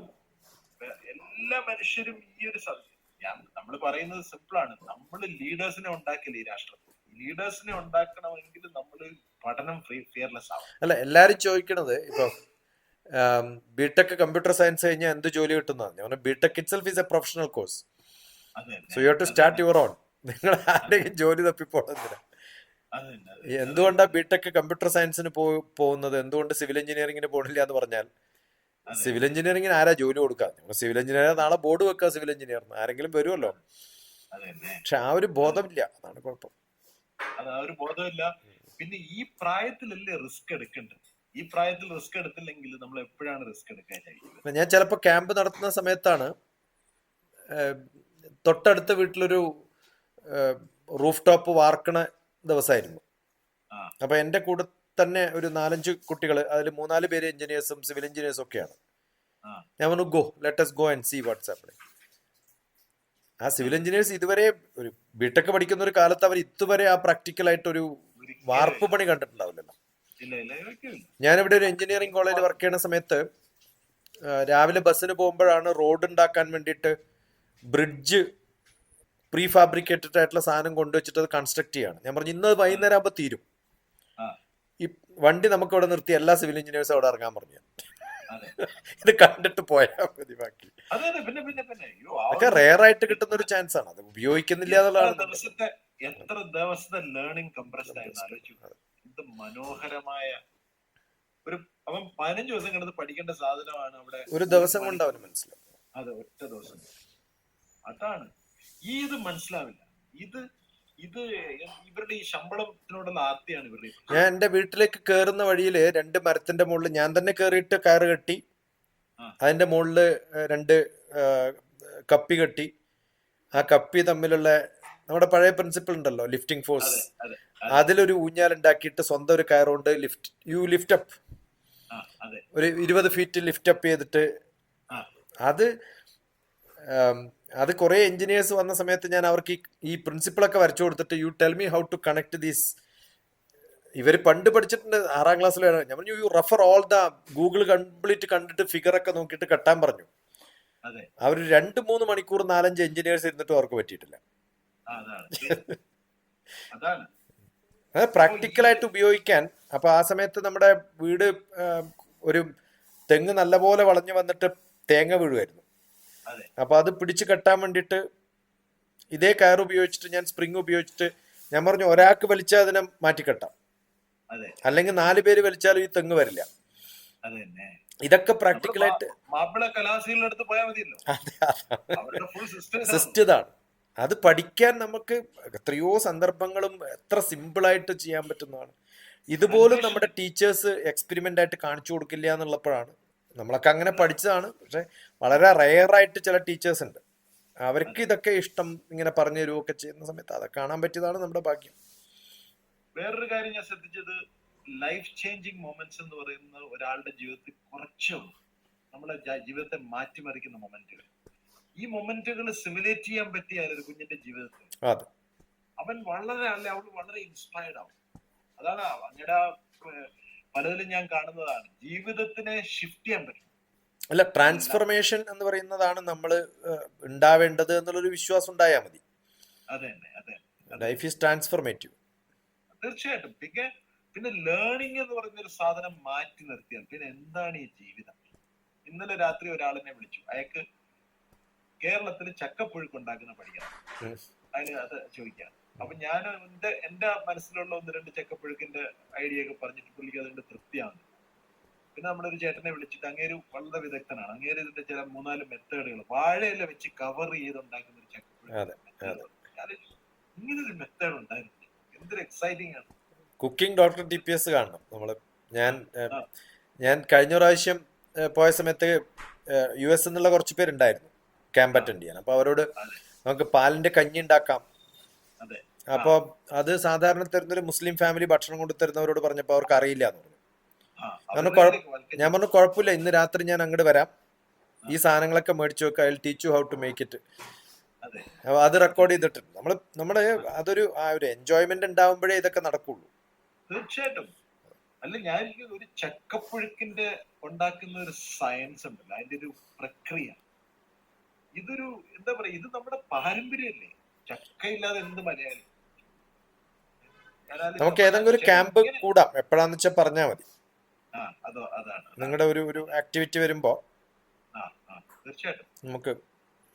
അല്ല, ആ ഒരു ഇൻഫോർമൽ ലേണിംഗ് സ്പേസ് അതെ, എൻ്റെ ഈ ഇൻസ്പയറിംഗ്. ഗ്രാൻഡ് മാ ചൈൽഡ് കെയറിൽ ഫർണിച്ചർ ഉണ്ടാവരുത്, ടീച്ചേഴ്സ് ഇരിക്കണം, നിൽക്കരുത്, അവർക്ക് ഒന്നും മേടിച്ചിട്ടുള്ള സാധനം കൊണ്ടല്ല. ഇപ്പൊ പക്ഷേ ഈ ന്യൂ എഡ്യൂക്കേഷൻ പോളിസി വന്നപ്പോഴത്തേക്കും ആ അതിനുള്ള കിറ്റ് എന്ന് പറഞ്ഞിട്ട് ഒരു LKG കിറ്റും UKG കിറ്റും ഒക്കെ വിൽക്കാൻ തുടങ്ങി.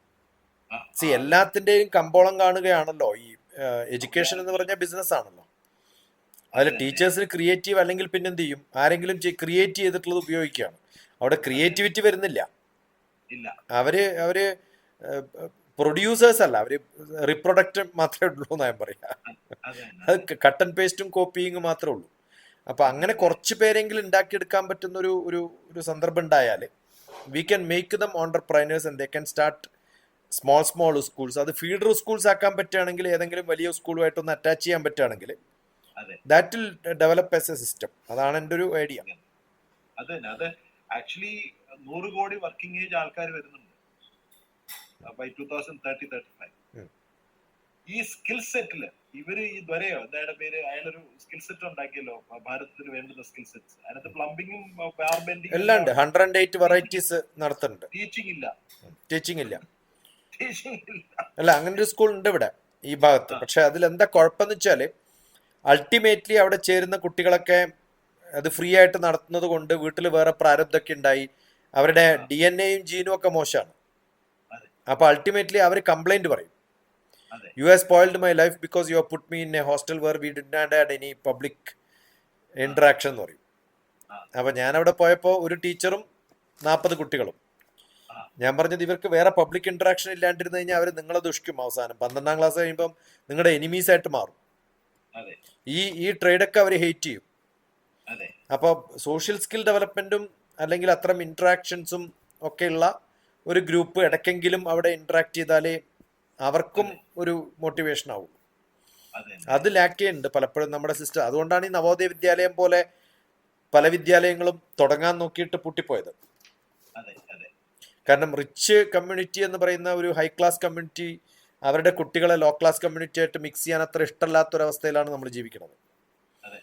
പക്ഷെ നവോദയകൾ പല സ്ഥലത്തും വളരെ നല്ലോണം നടക്കുന്നുണ്ട്. അല്ല, അത് നമ്മൾ നമ്മള് ഹൈലി കോസ്റ്റ്ലി ആക്കിയ ആ ഒരു ഇൻഫ്രാസ്ട്രക്ചർ ഒക്കെ കാണിച്ചു കൊടുത്താൽ മാത്രമേ ഈ ചില ആ, ആ, പാരൻസ്, അല്ലെങ്കിൽ അത്രയും മോട്ടിവേറ്റഡ് ആയിട്ടുള്ള പാരൻസിനെ കിട്ടണ്ടേ. അതെ അതെ അപ്പൊ അതെ. നോക്കാം, നമുക്ക് എന്തെങ്കിലുമൊക്കെ ചെയ്യാൻ പറ്റും. വൈഫിന്റെ വീട്ടിനടുത്ത് കളക്ടറുടെ മകളും പിന്നെ ഒരു ആശാരിയുടെ ഒരു മകളും കളക്ടറുടെ മകനും ഒരുമിച്ച് പഠിക്കുന്ന ഒരു നവോദയ സ്കൂൾ. അല്ല, ഞാൻ നവോദയയിൽ പറ്റും. വിശ്വസിക്കുന്നു. കാരണം ഞാൻ നവോദയ, എനിക്ക് തോന്നുന്നു ഏറ്റവും കൂടുതൽ നവോദയ ടീച്ചേഴ്സിന് ക്ലാസ് എടുത്തിട്ടുള്ളത് കുറേ കാലം ഞാൻ തന്നെയാണ്. ആ, കാരണം അവിടുത്തെ ഗോവയിലുള്ള Navodaya leadership programme teachers training സെന്ററിൽ ഡയറക്ടർ എൻ്റെ ക്ലാസ്മേറ്റ് ആയിരുന്നു. അപ്പോൾ ഞാൻ എല്ലാ പ്രോഗ്രാമിലും ഒരു കോമൺ ഫാക്ടർ ആയിരുന്നു. അതുകൊണ്ട് അതാണ് എൻ്റെ വേറൊരു കളരി. കുറേ ടീച്ചേഴ്സിന് വ്യത്യസ്ത സബ്ജക്റ്റുകളും അഡ്മിനിസ്ട്രേഷനും ലീഡർഷിപ്പ് ക്വാളിറ്റികളും ഒക്കെ പഠിപ്പിക്കാൻ എനിക്ക് നല്ല സാഹചര്യം കിട്ടിയിട്ടുണ്ട്. അവിടുത്തെ ഒരു വലിയ ഗുണം എന്ന് വെച്ചാല് ഈ കുട്ടികൾ അവിടെ താമസിക്കുന്നു. അതെ, അത് ടീച്ചേഴ്സും താമസിക്കും, നല്ല ക്വാളിറ്റിയാണ്. ഏറ്റവും നല്ല സെറ്റ് ഓഫ് CBSE സ്കൂൾസ് അതാണ്. ഞാൻ അതിൽ ചെയ്തിട്ടുള്ളത്, ഞാൻ പാലക്കാട് PNC മേനോന്റെ ഒരു പ്രോജക്റ്റിൽ ഞാനൊരു ഐക്കോൺ എന്ന് പറഞ്ഞൊരു പ്രോജക്റ്റ് ചെയ്ത സമയത്ത് എൻ്റെ 90 കുട്ടികളെയും കൊണ്ട് ഞാൻ ഗോവയിലുള്ള നവോദയ വിദ്യാലയത്തിലാണ് പോയത്. അതെ. അപ്പൊ അന്ന് 90 കുട്ടികൾ ഏത് ലെവലിലുള്ള എയ്ത്ത് ഗ്രേഡ് മാത്രം. 40 icon എന്ന് പറയുന്നത് അവിടെ സ്കൂളുണ്ടോ? അല്ല, ഞാൻ തുടങ്ങിയ ഒരു പ്രോഗ്രാമാണത്. ആ. അവിടുത്തെ ഗവൺമെന്റ് സ്കൂളിലെ കുട്ടികളെ 45 ഗേൾസിനെയും 45 ബോയ്സിനെയും ഞാൻ ഈ ഒരു പ്രോജക്റ്റിന്റെ കീഴിൽപ്പെടുത്തിയിട്ട് ആദ്യം ചെയ്ത് അവരെ ഇംഗ്ലീഷ് കമ്മ്യൂണിക്കേഷനിൽ ഒരു കറേജ് ഉണ്ടാക്കാൻ, കമ്മ്യൂണിക്കേഷൻ ഉണ്ടാക്കാനല്ല, കറേജ് ഉണ്ടാക്കാൻ വേണ്ടിയിട്ട് ഗോവയിലാണ് കൊണ്ടുപോയത്. അതെ. അപ്പൊ ഗോവയിൽ കൊണ്ടുപോയിട്ട് അവിടെയുള്ള ഗോവ ആൻഡ് അന്ന് ഹിമാചൽ പ്രദേശിലെ കുട്ടികൾ 9ാം ക്ലാസ്സിൽ നിന്ന് അവിടെ അവരുടെ ഒരു ട്വിന്നിങ് പ്രോഗ്രാം ഉണ്ടല്ലോ, അതിനകത്ത് വന്നിരുന്നു. അതെ. ആ കുട്ടികളുമായിട്ട് ഇവരെ മാത്രം കമ്പനി പാടുള്ളൂ 3 ദിവസം. അതെ. So you are with somebody where you can speak your language. അതെ. അപ്പൊ ആ കോമൺ ലാംഗ്വേജ് എന്ന് പറയുന്നത് ഇംഗ്ലീഷായി. ആ 3 ദിവസം കൊണ്ട് അവർക്കൊരു കറേജ് ഉണ്ടായി. അത് തീർച്ചയായിട്ടും. അത്തരം ഒരു പ്രോഗ്രാം ഒക്കെ ചെയ്തിട്ടാണ് ഞാൻ ആ പ്രോഗ്രാം തുടങ്ങിയത് തന്നെ. അതെ. അപ്പോൾ അത് നന്നായിട്ട് പോയി. ഞാനൊരു 1.5 ഇയർ ഉണ്ടായിട്ടുള്ളൂ. ബട്ട് അൾട്ടിമേറ്റ്ലി ആ ഒരു 1 ഇയറിന്റെ എൻ്റെ investment was more than enough. അതെ. ദെൻ അതിലൊരു 10-30 life changing moments are only few. അതെ. അത്ര സമയമൊന്നും വേണ്ട അതിന്. അത് ഒരു ഐക്കോൺ എന്ന് പറഞ്ഞിട്ട് എൻ്റെ യൂട്യൂബിൽ നോക്കിയാൽ കാണാം. That is one program. അപ്പൊ അതിന്റെ പ്രെയർ സോങ് തന്നെ ഞാൻ തന്നെയാണ് എഴുതിയത്. ICON ഐക്കോൺ ആണോ? ICON icon. യെസ്, ഞാൻ അതിന്റെ ലിങ്ക് ഇട്ടുതരാം. ഞാൻ ഈ പറയുമ്പോഴൊക്കെ ഞാൻ ലിങ്ക് ഇടുന്നുണ്ട്. അതെ. അപ്പൊ അത്തരം നമുക്ക് ചെയ്യാൻ പറ്റുന്ന കുറെ സംഭവങ്ങളുണ്ട്. ഇതൊക്കെ ഒരു നല്ലൊരു മോഡലായിരുന്നു. അത് ചെയ്തു കഴിഞ്ഞപ്പോഴാണ് ഐ ഡിസൈഡഡ് യെസ്, എനിക്ക് ചെയ്യാൻ പറ്റും എന്നുള്ളൊരു കോൺഫിഡൻസ് ഉണ്ടാക്കാൻ പറ്റിയത് അതൊക്കെ ചെയ്തു കഴിഞ്ഞപ്പോഴാണ്. ഈ ഗവൺമെന്റ് സ്കൂളിന്റെ ഏറ്റവും വലിയ പ്രശ്നം നേരത്തെ പറഞ്ഞ പ്രശ്നമാണ് എക്സ്പോഷർ ഗ്യാപ്പ്. അതെ. You have to expose them. അത് ഞാൻ ആലോചിച്ചിട്ട് ഒരു ടീച്ചർ, അത് ഗ്രാമമംഗലം എന്ന് പറഞ്ഞൊരു അമേസിംഗ് സ്കൂളുണ്ട്, പൂനെയിലും ഉണ്ട്, പാബൽ എന്ന് പറഞ്ഞൊരു വില്ലേജിലും ഉണ്ട്. അതിന്റെ തുടങ്ങിയ ഉദ്ദേശം ഒരു നാഷണലിസ്റ്റ് തുടങ്ങിയാണ്. അതായത് ഇവിടുത്തെ ചെറുപ്പക്കാരി ഗ്രാമം വിട്ടു പോകരുത്, അതാണ് എന്റെ ഉദ്ദേശം. ഇത്രയോ അത് അയാൾ നേടിയെടുത്തു. അതായത് കുട്ടികൾ വന്നിട്ട് തീരുമാനിക്കാൻ എന്ത് പഠിക്കണമെന്നാണ്.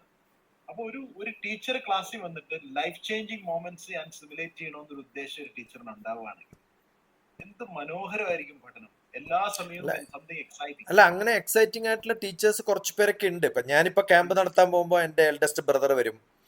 പിന്നെ എന്നെ പഠിപ്പിക്കാത്ത എൻ്റെ നാട്ടിലെ ഏറ്റവും നല്ല മലയാളം മാഷ്, ഇപ്പൊ 70-75 വയസ്സായി, അദ്ദേഹം ഒരു കോമൺ ഫാക്ടറായിട്ട് എപ്പോഴും ഉണ്ടാവും. സയൻസ് പഠിപ്പിച്ച അനന്തൻ മാസ്റ്റർ എപ്പോഴും ഉണ്ടാവും. ഇവരൊക്കെ അവരുടെ കിറ്റുകളൊക്കെ ആയിട്ട് വന്നിട്ട് ഞങ്ങളുടെ കുട്ടികളുടെ കൂടെ ചെലവഴിക്കുമ്പോഴാണ് I also learn a lot. അപ്പൊ അവരുടെ ആ ഒരു എക്സ്പോഷറും അവരുടെ ഒരു അതൊക്കെ നമുക്ക് ഷെയർ ചെയ്യുമ്പോഴാണ്, ആ സമയത്ത് നമ്മൾ പഠിച്ചിട്ടില്ലെങ്കിലും അവർ നമ്മളെ പഠിപ്പിച്ചിട്ടില്ലെങ്കിലും അവരുടെ ഇപ്പൊ പഠിക്കാൻ പറ്റുന്നു എന്നുള്ളൊരു വലിയൊരു ഭാഗ്യമാണ്. നമുക്ക് ചെയ്യാം എന്തെങ്കിലും. എനിക്ക് എപ്പോഴെങ്കിലും ഒരു പ്രോഗ്രാം ഷെഡ്യൂൾ ചെയ്തിട്ട് എപ്പോഴാണെന്ന് വെച്ചാൽ പറഞ്ഞാൽ മതി. ഓക്കെ. എനിക്കൊരു ഒരു മീറ്റ് ഉണ്ട് 10:30. സന്തോഷം, വളരെ വളരെ സന്തോഷം.